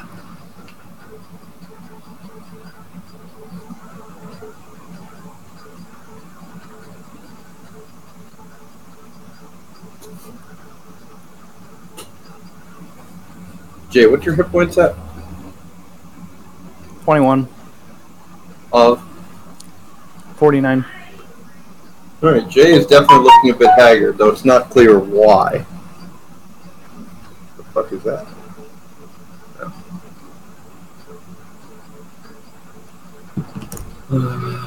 Okay, that brings us to Pabu's turn, who's not here, so Eric's. Alright, 30 feet towards the fleer again and shooting.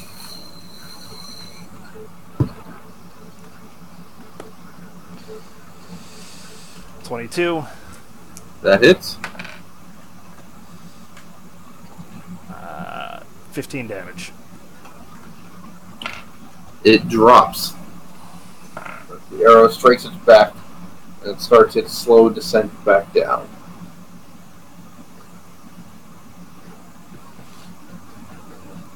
I will nod and end my turn.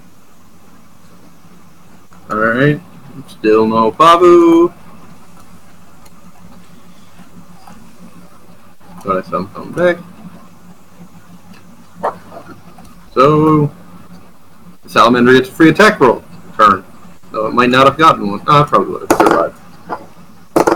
And attacks Pabu, hitting him once out of the 2 attacks. For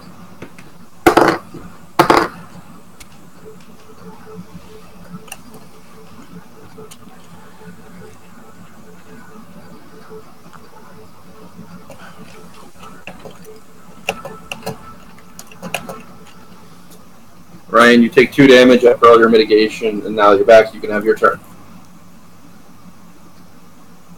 Yes, I included the 5 hit points, Dave. I noticed. Also, Ryan, you're muted.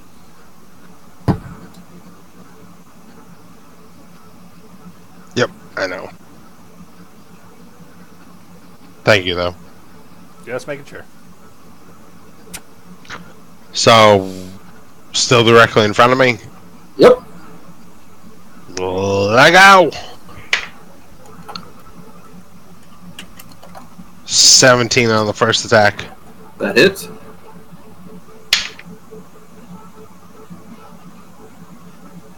Nine damage.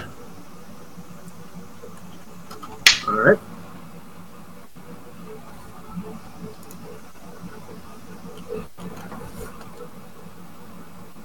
$19 on the second attack. Hits. Now they're both taking a damage turn, correct? There's only one in front of you. No, but they're both affected by the short sword of wounding. Who is both? The only one left up, bud. Okay. Alright, I'm just making sure. So, broke the DC with a 13. So he's wounded again. And 11 damage. Alright. Creature groans in frustration as the blows seem to rain down upon it. The door. Oh, I forgot my fucking rage damage every time.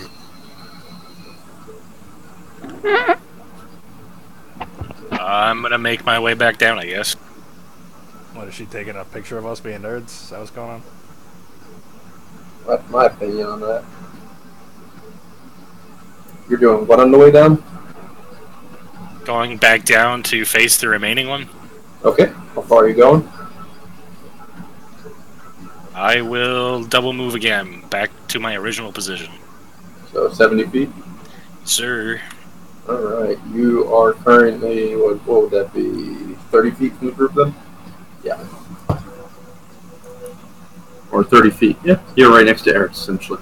He moved up 30 feet further. So you're 30 feet between Eric's and the other two. Got it. Anything else? Jay, you're up.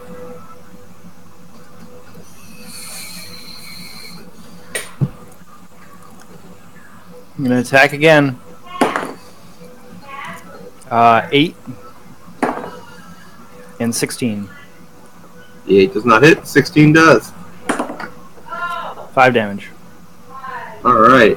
Another orc dissipates. Only one stands before you. Give me a wisdom save.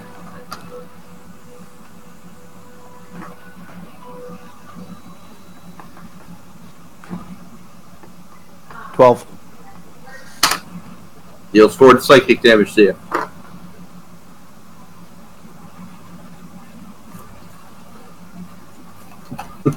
I don't know if that's a thumbs up moment or not, but sure. I have 5 temporary hit points. Of course it is. Okay. Pablo, you're up. Attacking again. I hope you realize how much that has saved you, by the way, Dave. Yeah, thanks for telling me I can cast it on myself.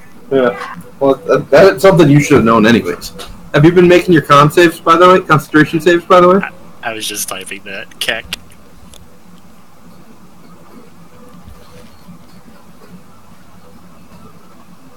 I noticed how you seemed to forget that immediately after I brought it up before. Yeah. No, I didn't. You failed it, or you didn't roll for it? No, I kept forgetting to roll them. I'll do Well, better. you wanna roll some right now? Okay. The other fun part of this is I'm pretty sure that Dave has cast it on himself in this session before. No, I didn't. Or in this campaign, rather. So I rolled 4 of them until I hit one that was less than 10. Alright, you're fine then.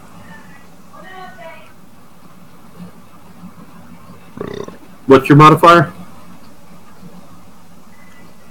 A 1. Wait. So you rolled 4 die before they were... What were your rolls? 12, 13, 13, 12. Dinner time. Or 12, 13, 12, Now 7. they ain't no dinner Roommate. time. Tell her to shut her mouth. Alright, fine, you maintained. I'll give it to you. What's up? Never mind, Dave. Pavu. Alright. Attacking the one still in front of me. 17. Hits.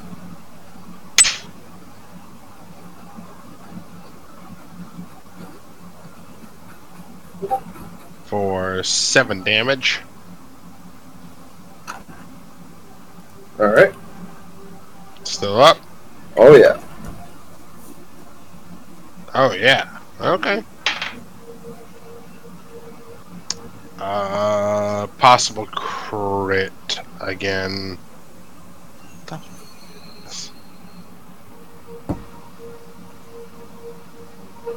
Alright, so short sort of wounding.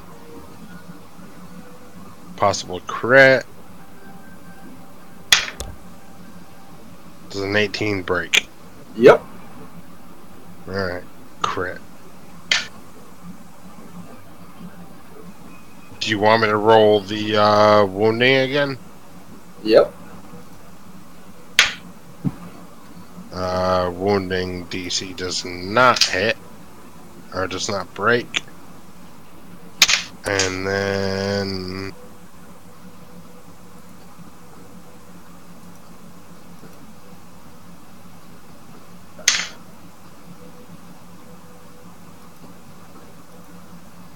$17 damage.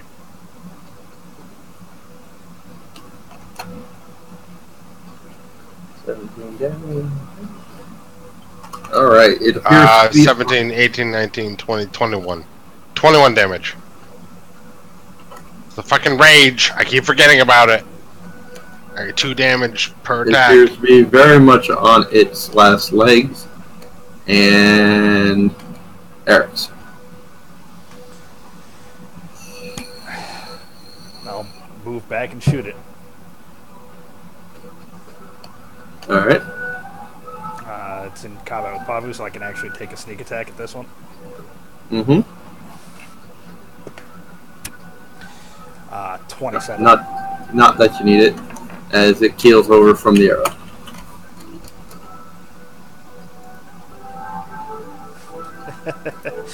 It literally had 1 hit point left. It was going to die on its turn due to wounding. Fine, I won't roll my damage. It was going to die to the wounding. It's...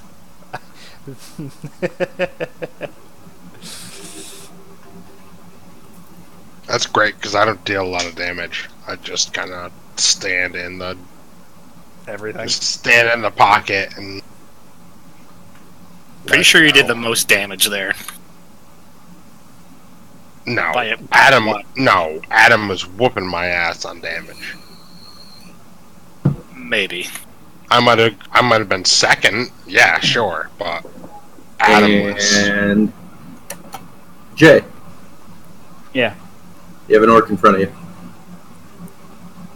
I'm gonna attack it. Alright, as the last beast falls, you watch as Jay lashes out at thin air. I'm keeping my bow drawn. 11 Misses. and 13. Misses. Give me a wisdom save.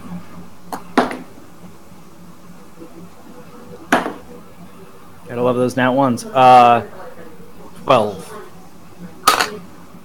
You take 4 points of psychic damage. Okay, cycle out the D20.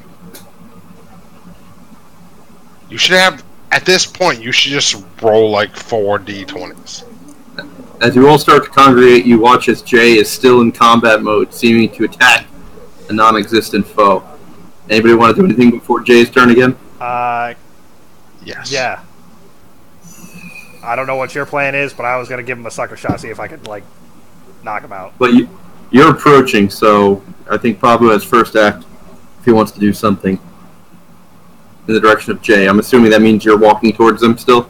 I'm Eric's- still on the way down. Yeah. Okay. Pablo, you wanted to do something? Yep.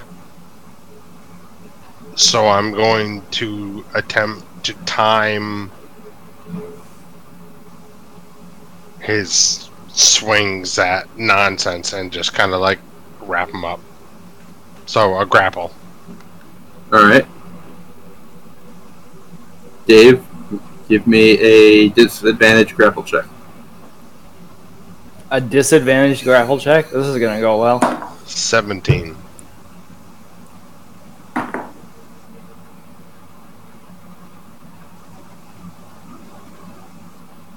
Uh, 14. You find yourself wrapped up in a giant bear hug by your giant companion. As you watch as the orc before you raises its great axe ready to slash into you again. No! Actually, Give me a hold on. con save. Yeah. 11. I want to make a perception check. See why he's going nuts. You can get one word out there, Jay. 14 for perception. You have no idea. I'm just gonna say no. Jay shouts no as you grapple him. His voice comes out in a smoky rasp.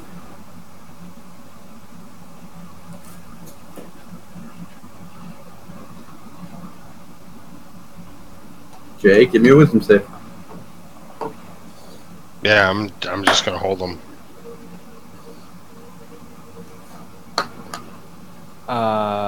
4.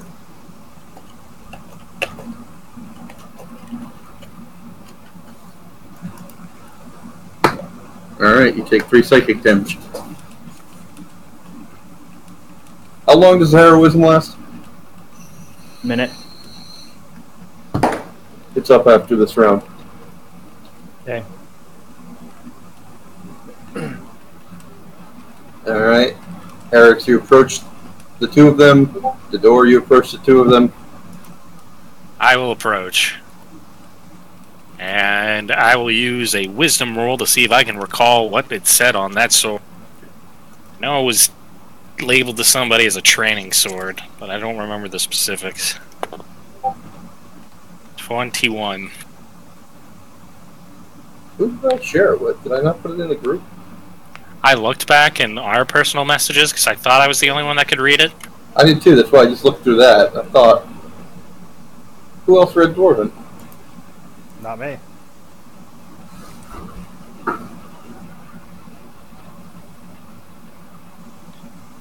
I have common and giant. I could have sworn. Did I type it or did I say it? You might have just said it out loud for expediency's sake. I feel like that's what happened. If you can't find it in your log, it must be. I don't feel like I would have said it if it was just to Chris. It's really throwing me off. Touche.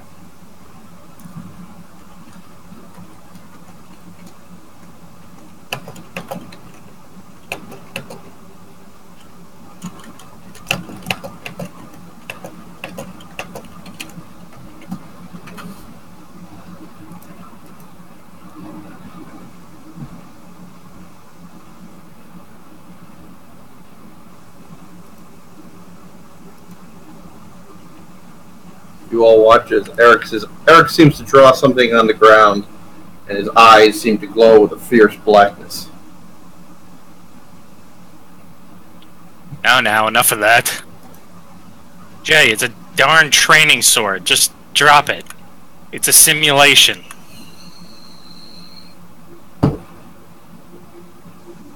Jay, give me a wisdom save. With advantage.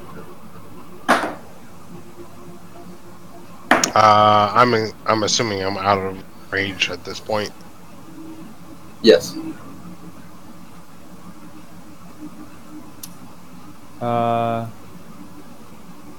16. You're certain there's an orc about to kill you. Let me keep struggling. You can make an escape artist check if you'd like.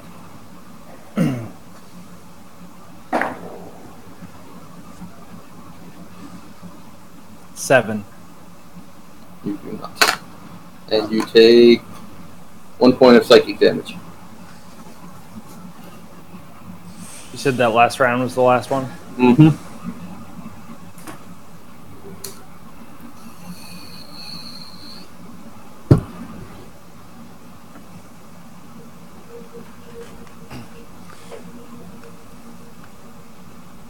Did I hear Didor? Yeah, that's why you got advantage. Oh, so I can't just drop the sword. You're pretty sure you're in combat and something's trying to kill you. Would Jay drop a weapon? I wasn't using that weapon anyway, but You tell me. Would Used Jay it half drop the weapon? time. Fucking fight. Would Jay drop the weapon mid combat? no, because I can't get to my other weapon. Okay. If you say he would, you can. If you say he wouldn't, you won't. Anybody want to do anything else? Any additional insight I've gained from that? You can gather from what the door said what you want. Without any rolls, that's all I can help you with. Well, I'll do a perception first.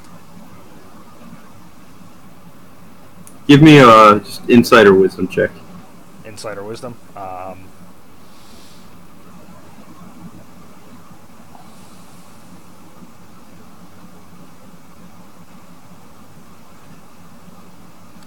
That'll be a 22. You're pretty sure, based off of the door's words and what you saw of Jay's action, that and the words he indicated about orcs, that he's fighting some kind of illusion that only he can see. Alright, as he's already in a grapple with Pavu, I want to see if I can pull the sword out of his hand. Make an opposed strength check with Jay. Jay, make a strength check. 17.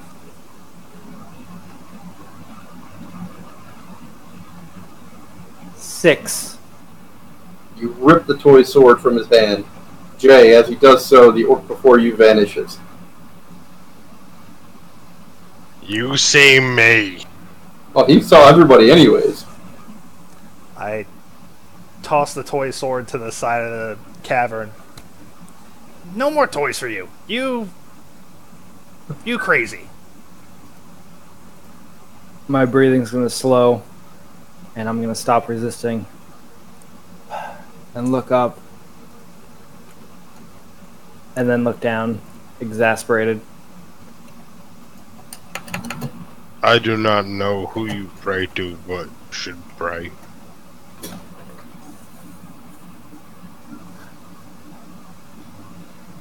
He's gonna hold my side. And I'm gonna let him go, obviously, from the bear hug.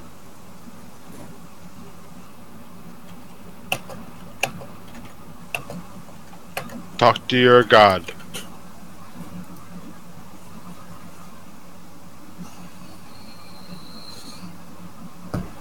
I'm just gonna walk away and kind of sit down.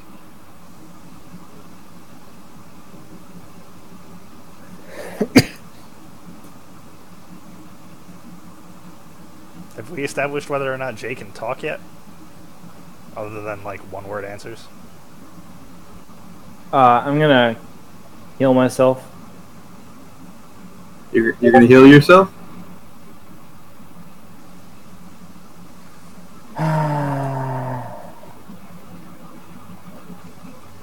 You know what? Fine. I will breathe fire on the fucking. Well, I'm gonna motion everyone to stand back, and then breathe fire on the toy sword. With a coughing, almost belch-like action, Jay lets forth a gout of flame from his throat, which instantly starts to feel better. The toy sword does not melt.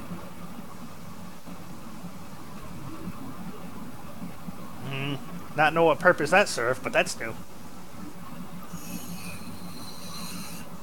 I'm gonna hit my chest a couple times. Oh You god, puffs of smoke come out of his mouth as he starts to cough a little. that felt better. Oh. I couldn't really breathe there. I think I swallowed one of those. Everybody else give me a perception check.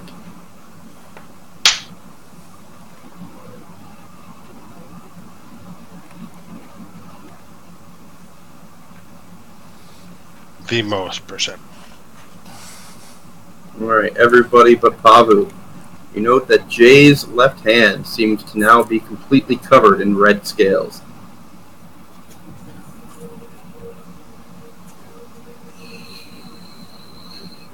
Oh, what a brilliant transformation.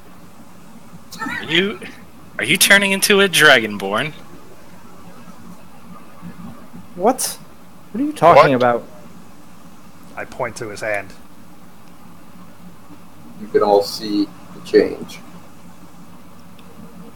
I'm gonna fake like I knew it was there. Like, oh, this? Oh, this is just a bit of Thing Grammary. that wasn't there before. Give me a deception check, Dave.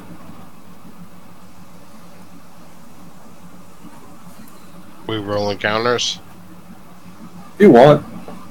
I was going to use it just as a guide for yourself to say how convincing he was.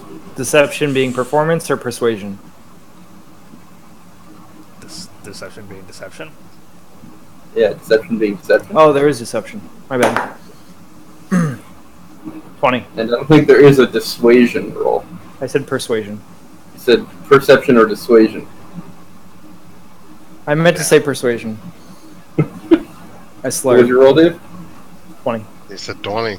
So he's saying it seems very convincing. Take that as you will. I'm not forcing anybody to believe him or not. I narrow one eye in his direction.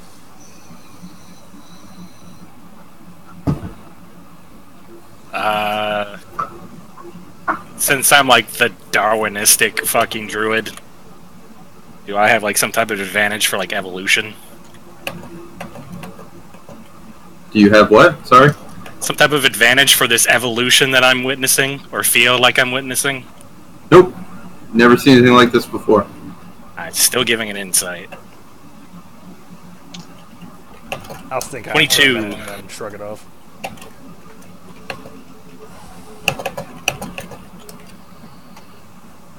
I will slowly look.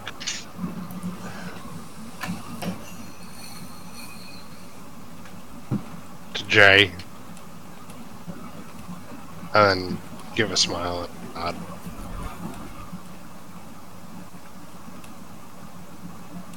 nod. Canada got a 22. Do I need to do anything, or is that against my previous roll?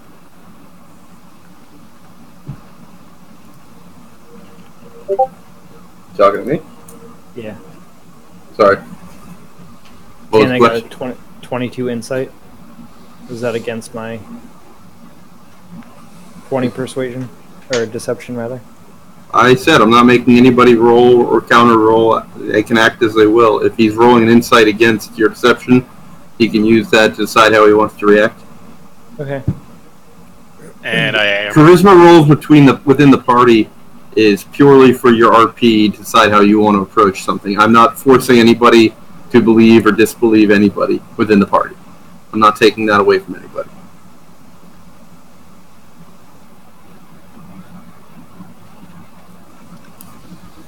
I'm just gonna start inspecting him a little bit closer. So very interesting. Nice, right? It's got a nice shine. Tell me, can you breathe fire at will? No, it's like an itch or an unsettled stomach that kind of just comes up. I can hold it for currently only 30 seconds or so before it explodes internally. Do tell me if this reappears tomorrow.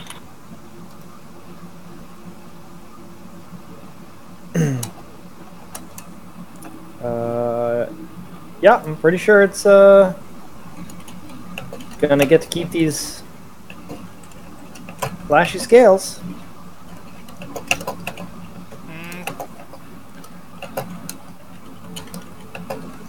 Did food make it to Dragon?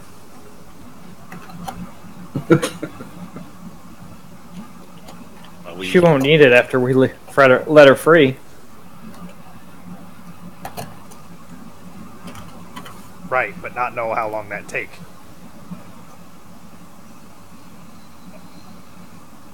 You interesting fella. What? She say kill guards, not let starve. But you're okay just leave here without meat? Okay. And I start walking out the exit. Wait, I need to heal myself. Remember. Then I heal myself.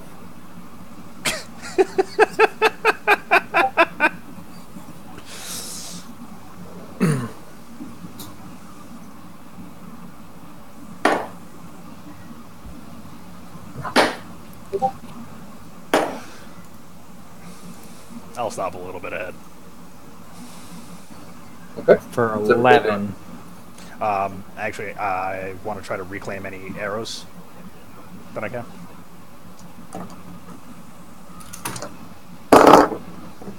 You're able to recover 3 arrows. 3.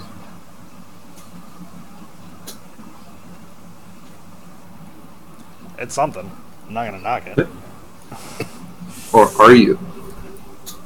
No, I've got other things now. No, arrows get knocked. Yes, Arrows I know. not hit. I know. I was intentionally ignoring your joke. No, you're not allowed to That's do not that. nice. Shame. Shame. Shame. Actually, while he heals up, I'm going to... Actually, I'll type it.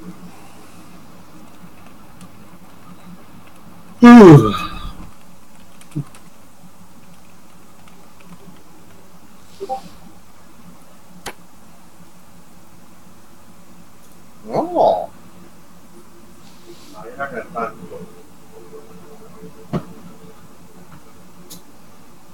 left or right? Left.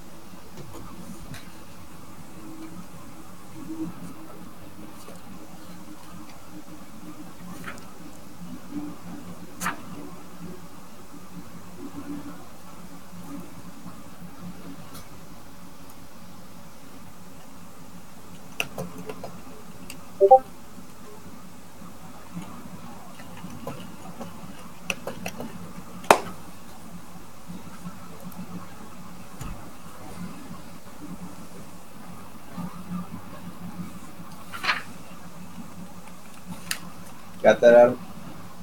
Yes, sir.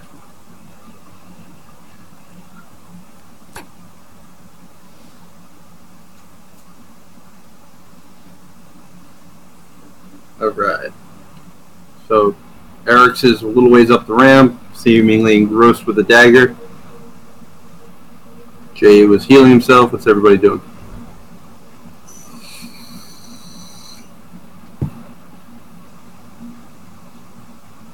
I'm gonna go pick up the toy sword with a claw. Wrap it Okay. up, put it away. Where are you putting it away? Just on my belt. Okay. Then I'm gonna take the other scimitar out. Okay. I mean, not scimitar, short sword.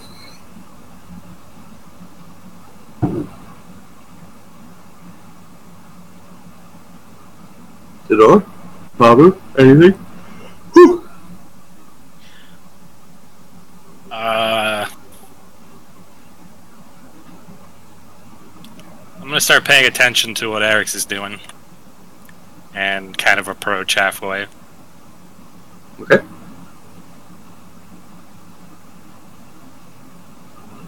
There are no enemies in sight, correct? Correct. Okay.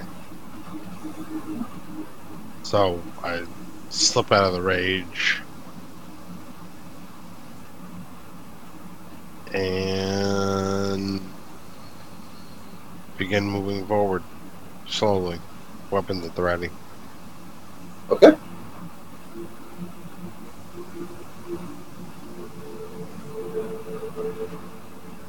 More looking to Eric's because I know he scout all this.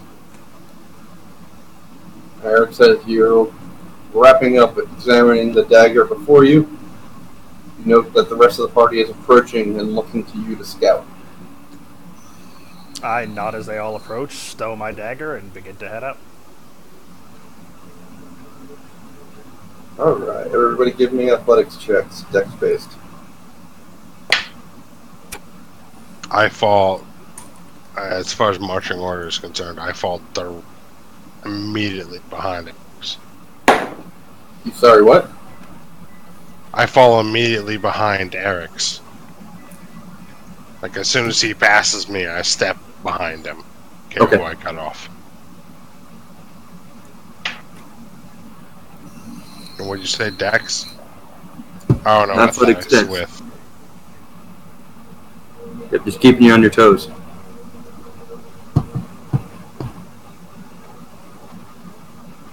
Literally?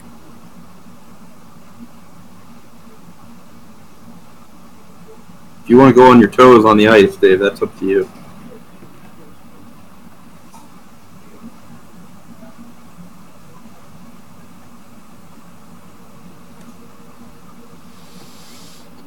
Alright, everybody regains your footing on the ice and you're able to traverse upwards with relative ease. As you continue to ascend, a glow of light seems to be reflecting down the hallway from up ahead.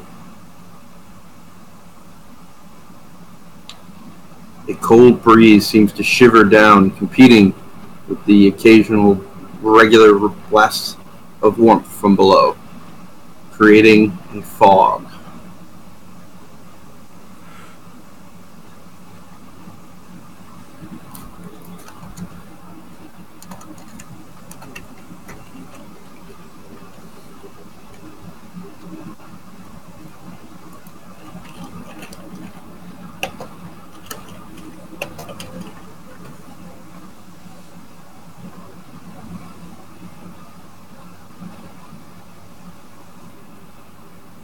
Alright. I'm gonna recall the path that, or the direction that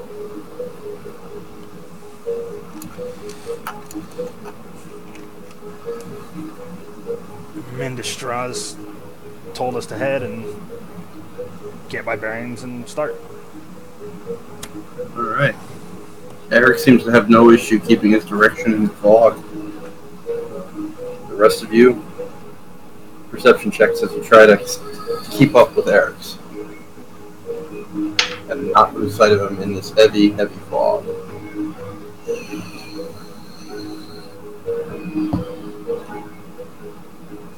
Did you say perception? Yep.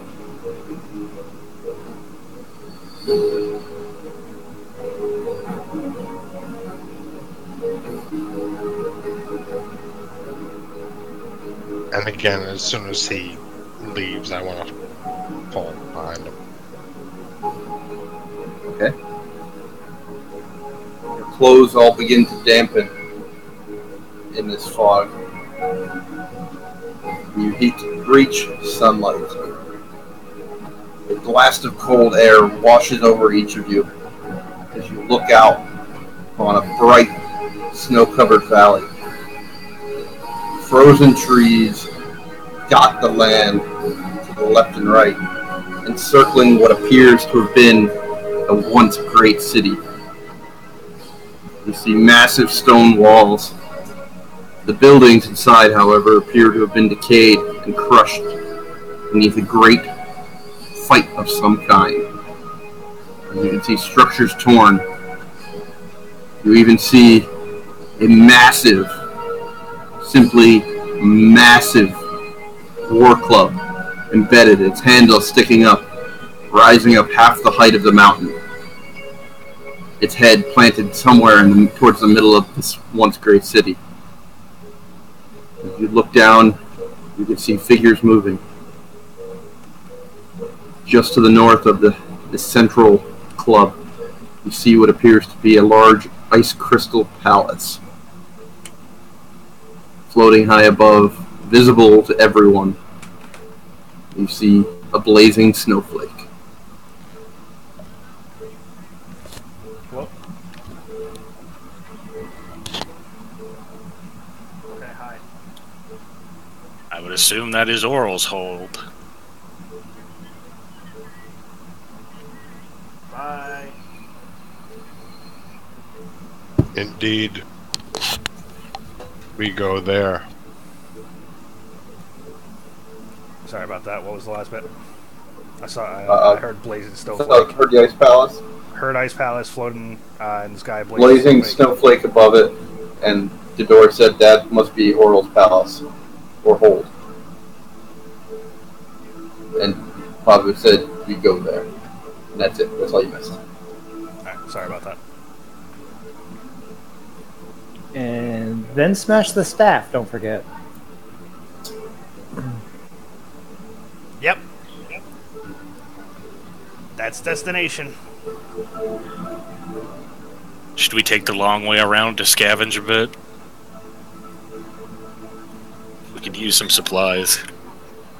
We didn't even check those snakes for equipment. That's true. Not do well finding supplies so far. I will hold down here. Go and scavenge. I'm gonna look at the one that died outside. None of them died outside. They all died on the path and slid downwards. Oh, I thought one made its way back up. Nope, you guys have been walking upwards for a little bit. Go. I have this. I can go scavenge. Quickly. I'll go scavenge too. Looking down into the valley, the rocky path leads down to the valley floor. You can see many small, almost game trails branching off therefrom. As you look closer at the city, you can see a gate seems to be at each cardinal point. You can see the far northern side seems to have its gate smashed open. The east and west seem to be in disrepair, but up, and the southern side appears to be solidly built still. If you guys don't mind, I would like to stay here with Pavu and maybe rest a bit.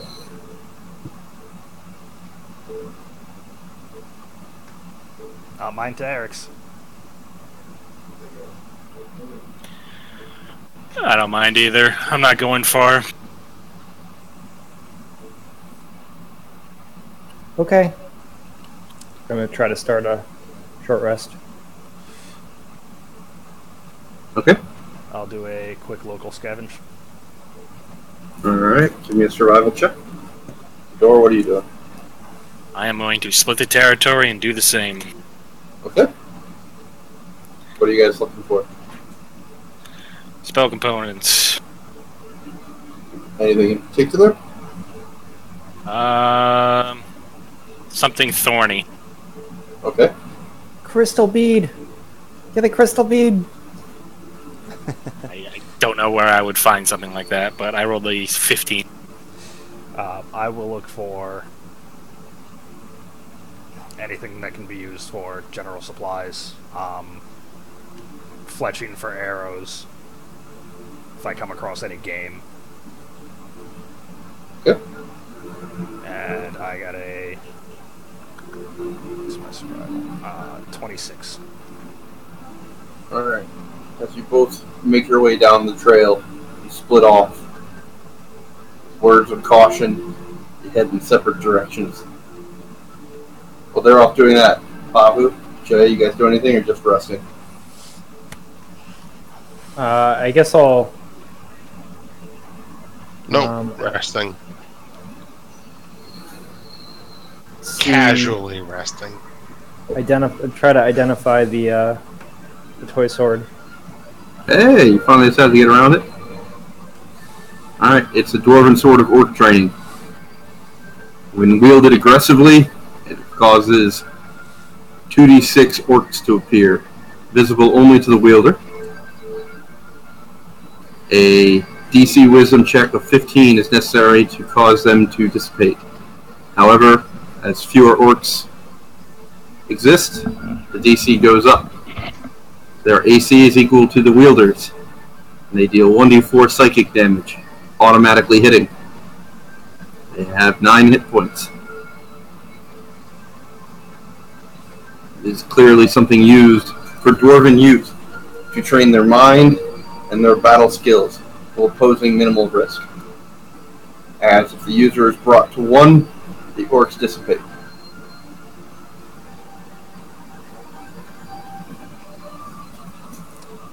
Damn, if only you'd gone to 1 and then exploded. Well, no, that's clever, because orcs can automatically drop to 1 instead of 0. Yeah.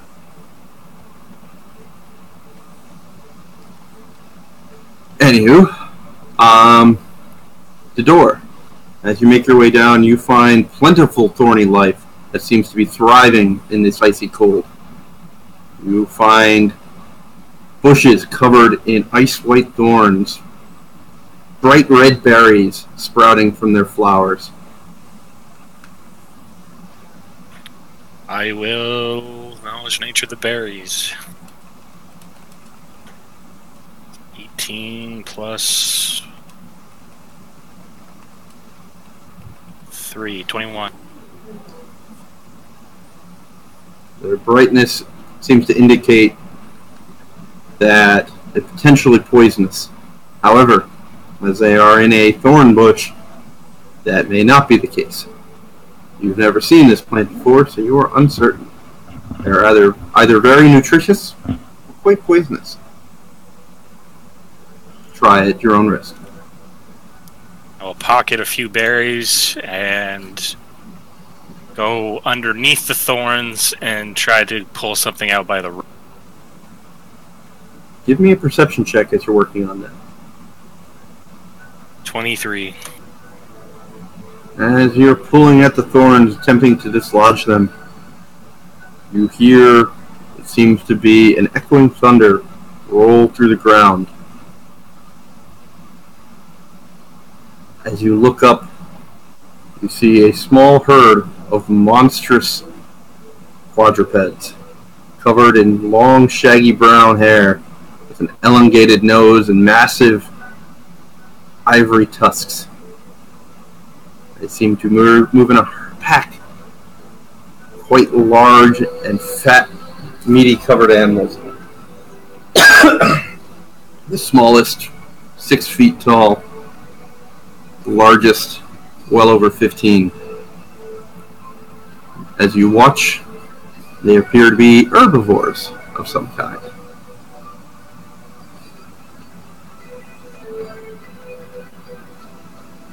I will speak with them.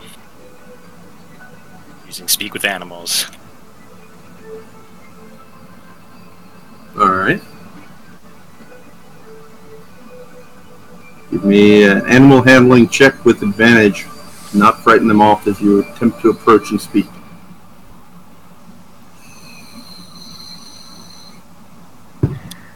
Uh, 16. Alright. One of the larger guest males steps forward and trumpets loudly. You get the word predator or prey.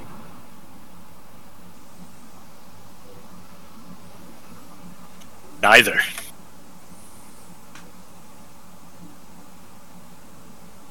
Give me a persuasion check. Nat What's up, 20. Nothing. Weirdo. Just trying to bribe the DM. It's cool. I sent you a gift. Please stop trying to kill me. What was your roll there, Chris? Nat 20. It seems to calm down rather quickly, as well as the rest of the herd seems to go back to their grazing.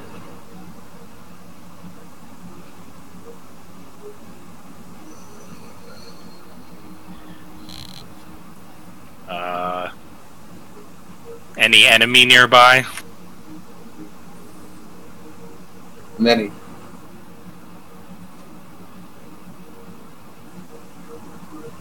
Man or beast? Many cute ones like you. Others bigger. Aw, he just called you cute?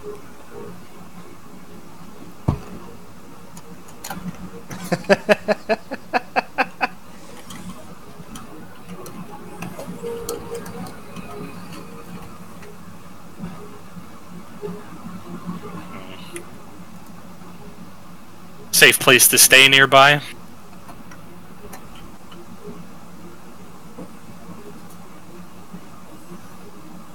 Stay? Sleep. Herd moves.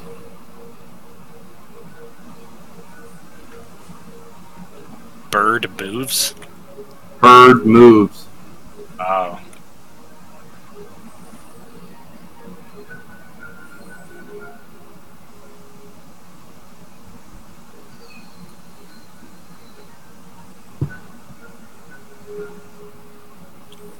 Alright.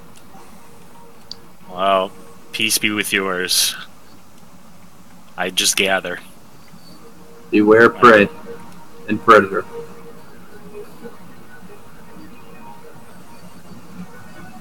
I nod if in you go- thanks. And you return to gathering your thorns. Eric's, you were looking for fletching, any small game, right? fletching small game, anything I know that could be used for a spell. Just general things.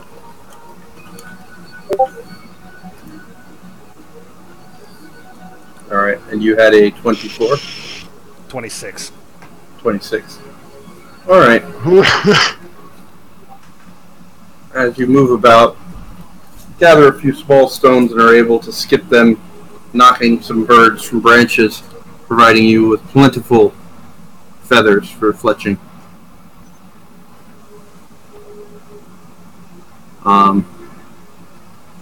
You're able to gather a small bundle of straight sticks which you believe will serve well for arrows, gathering 15 such branches. And you're also able to bring down 3 conies, snow white.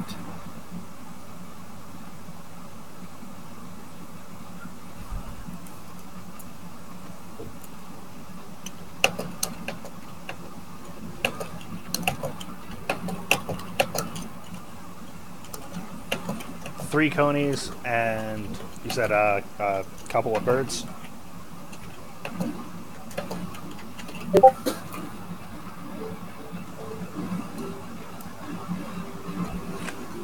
Conies, 15 essentially arrow shafts, and plentiful amount of feathers. Alright, after plucking the birds, I'm gonna bring the carcasses with me, as well as the conies, back to Puck and... Puck, not Puck. Pavu and Jay. Okay. And you start to make your way back. The door. You satisfied with your thorns, or you've been heading back, or? I specifically need the stem of a thorny thing.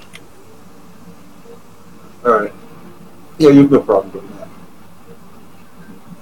Alright, I can cast Storm Whip now, guys.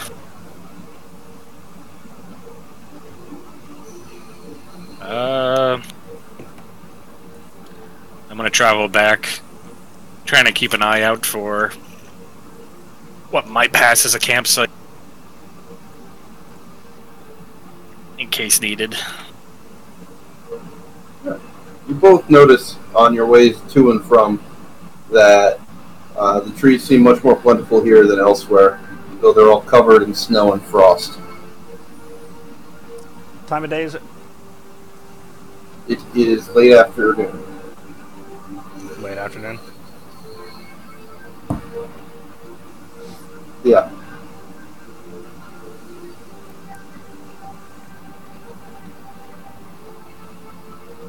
Alright. Once I'm back Technically, it's 9:30 at night, but you know.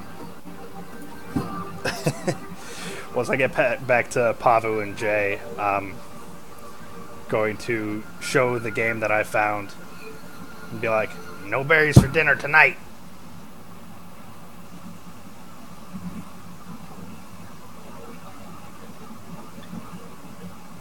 I kind of like the berries, but okay. Speaking of berries, are you familiar with these? I show the potentially poisonous berries to Arax. Knowledge, nature, I assume? Sure. Would that be better or survival? Take your pick. You'll get different responses. Alright, well, survival's my higher check, so 18.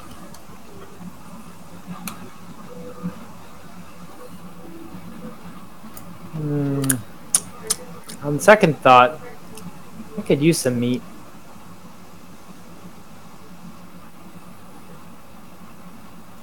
What was your roll? 18. Survival.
Alright.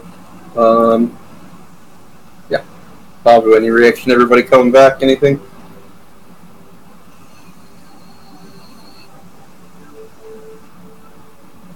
El Muto.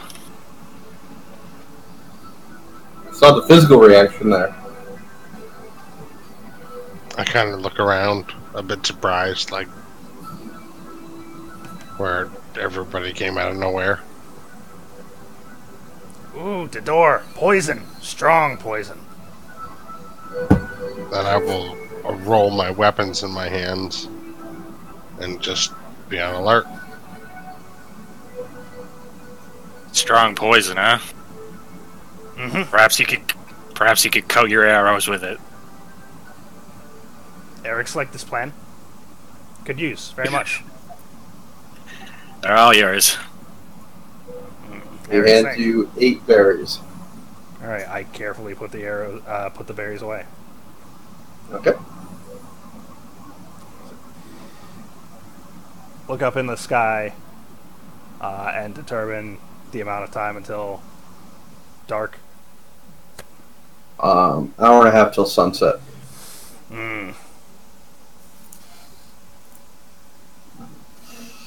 Hour and a half till dark, sunset. Should find a place, make camp. Druidcraft. Weather, please. Icy cold. As a blistering series of snowballs seem to flicker across your hand. Perhaps something down in ruins shelter enough? Something that will mask both smoke and flame. I'll peer over the edge, see if I can spot one without going down in. Any spot within the valley? Within any spot within the valley, but looking at the ruins first. The ruins are behind the wall, and you don't think you'd make it even to the southern gate within an hour and a half. Okay, so yeah, just down in the valley. Due to the extra thickness of trees around here, you're sure many places might exist, though it's hard to spot from above as the tree cover is quite a bit thicker. Lots of trees. Probably good shelter. Don't know until go in.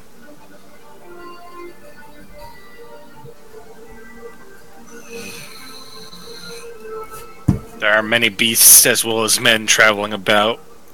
We must be cautious.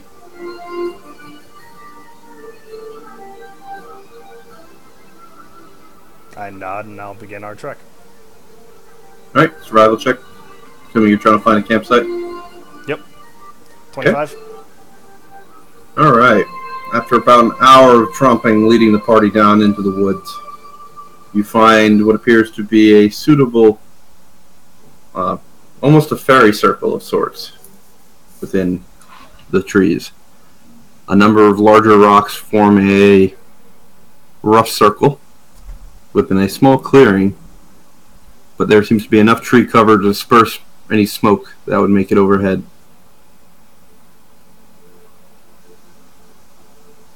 Here look good.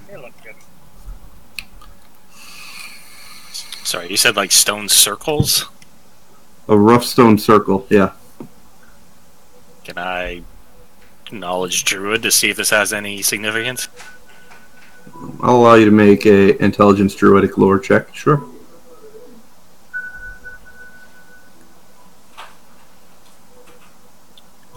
Uh, 13. You know that some circles such as this may be homes to fairies or portals to the Fae wilds. This does not give you any of those initial inklings or hints that this might be one such. Hi, Penny.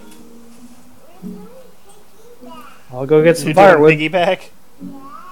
That is quite an easy Yeah, task as you look down. around. Okay. I'm gonna squint and kind of. I wasn't annoyed, honey. Like, That she can't called, be a she said portal, hi, can and it? then she said bye, and you were in Lunenburg, so I didn't think there was can't be. much Not here. going on. I'm whistling while I work. All right. I'm sorry. I wasn't trying to sound annoyed. If I was that annoyed, I wouldn't I'm answer. going to. What I say about many men and beast about. What? Oh, I didn't notice. Sorry. Stop singing. I'm sorry. I'm sorry. My phone's right here. I go on to helped. humming. I thought you were just going to say hi, so I just did a hi bye.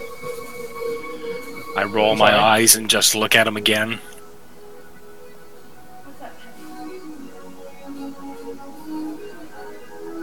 Hey, it's time to get ready for bed. It is late. Stop humming. Oh. Yep, I'm almost done.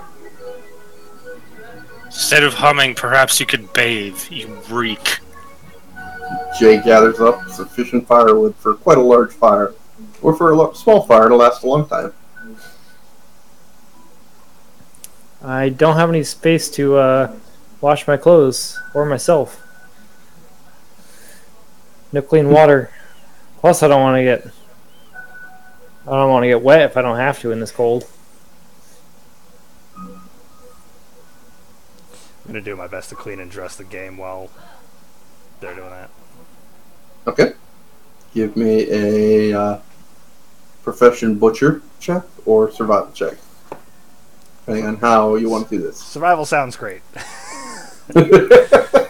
16.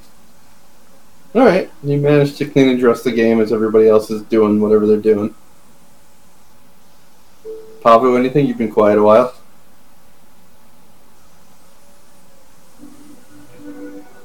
Nope, I'm just admiring my weapons at the moment.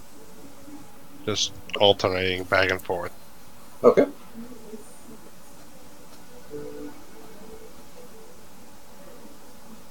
All right. As you set up camp, you start to bed down for the evening.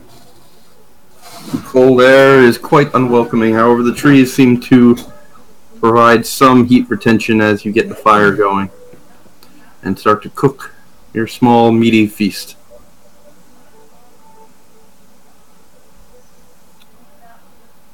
I am going to eat a good berry. And while that's cooking, I'm going to get a jump on Transon. Okay.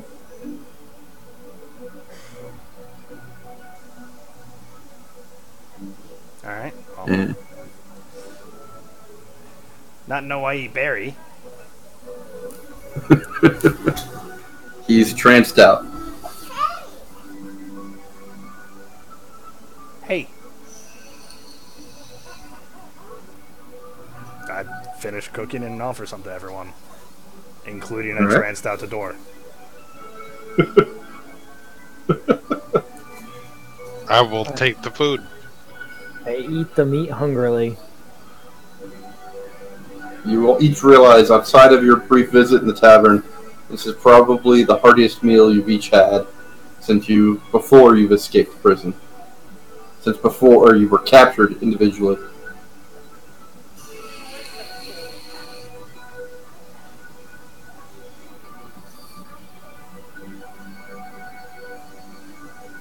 I'll cook the birds as well.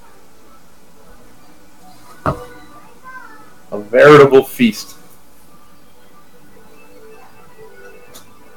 Alright. As I Yeah, lick they're my both quite fingers well. clean. Good job. Well done, Eric's. Berry's good, but no substitute for meat. Three of you awake, probably agree with that feeling. I will save a little bit of each for Dodor when he untrances. And place them near him.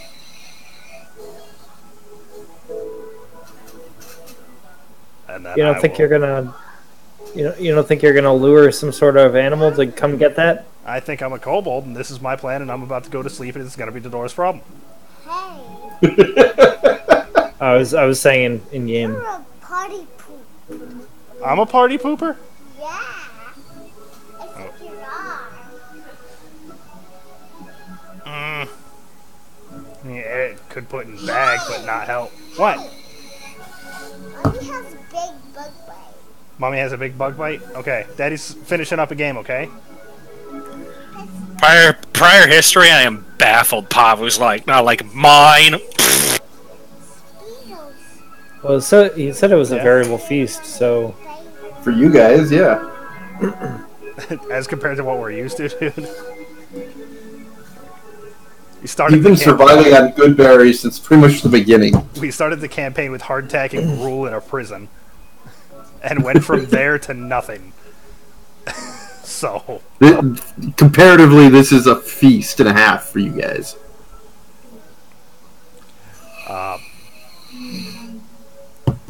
What I will do, since I don't have much to offer as far as protection, I will tuck the food into Dodor's cloak and hope that since it keeps other people warm, that it will mask the smell. So I just kind of wrap the cloak around it. I'll pat the side a little bit. There! That helped. that should do.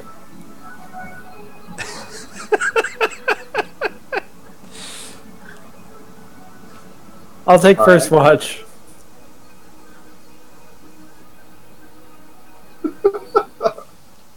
You other two going to sleep? Yep. Yes, indeed. Alright. Jay, you know what's up.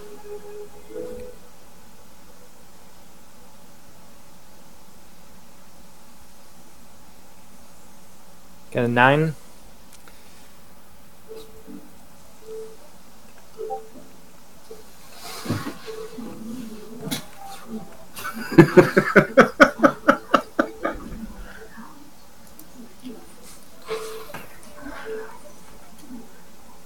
It's cooked chicken.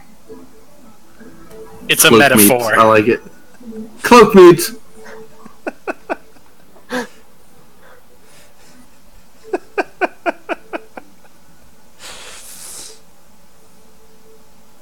I didn't want to miss. Alright. I didn't want you to miss out on the fresh cooked meats. The night seems cold and growing colder as the sun dips below the horizon and the forest turns to darkness. The fire being your only source of light.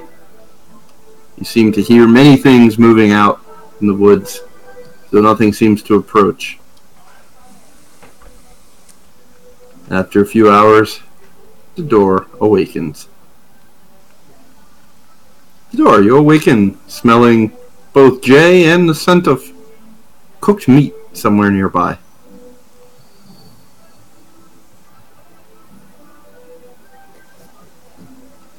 You got this? I do, and I pretty- stand up. And meat falls from your cloak into onto the snowy ground. Quick, eat it. I'm hoping that since the cloak keeps people warm, that'll keep the food warm, thermos style.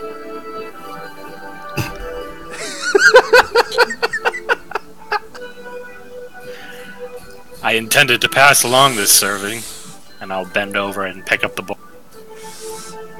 Our little kobold friend thought you shouldn't pass such a delicious meal, and tried to give it to you and preserve it by putting it in your coat. I didn't want to offend him by saying that was a bad idea, but there you go. The sweet murderous cobalt.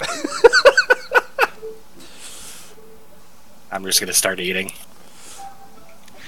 You sleep well. Thank you for your watch, and I'll go to bed. Perception check.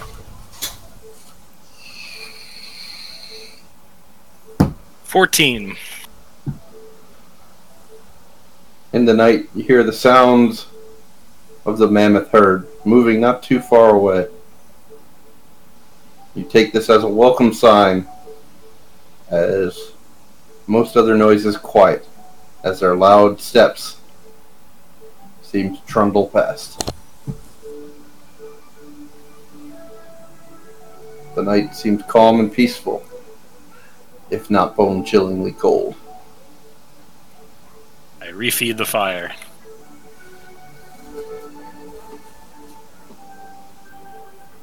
Dawn comes, and with it, snow.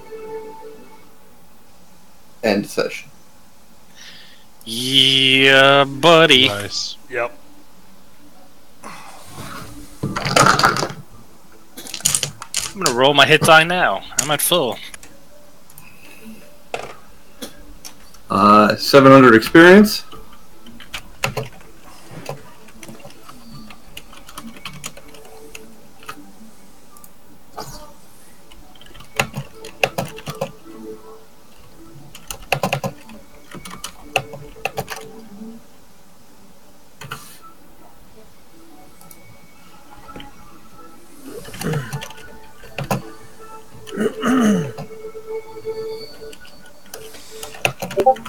I'll heal myself as well.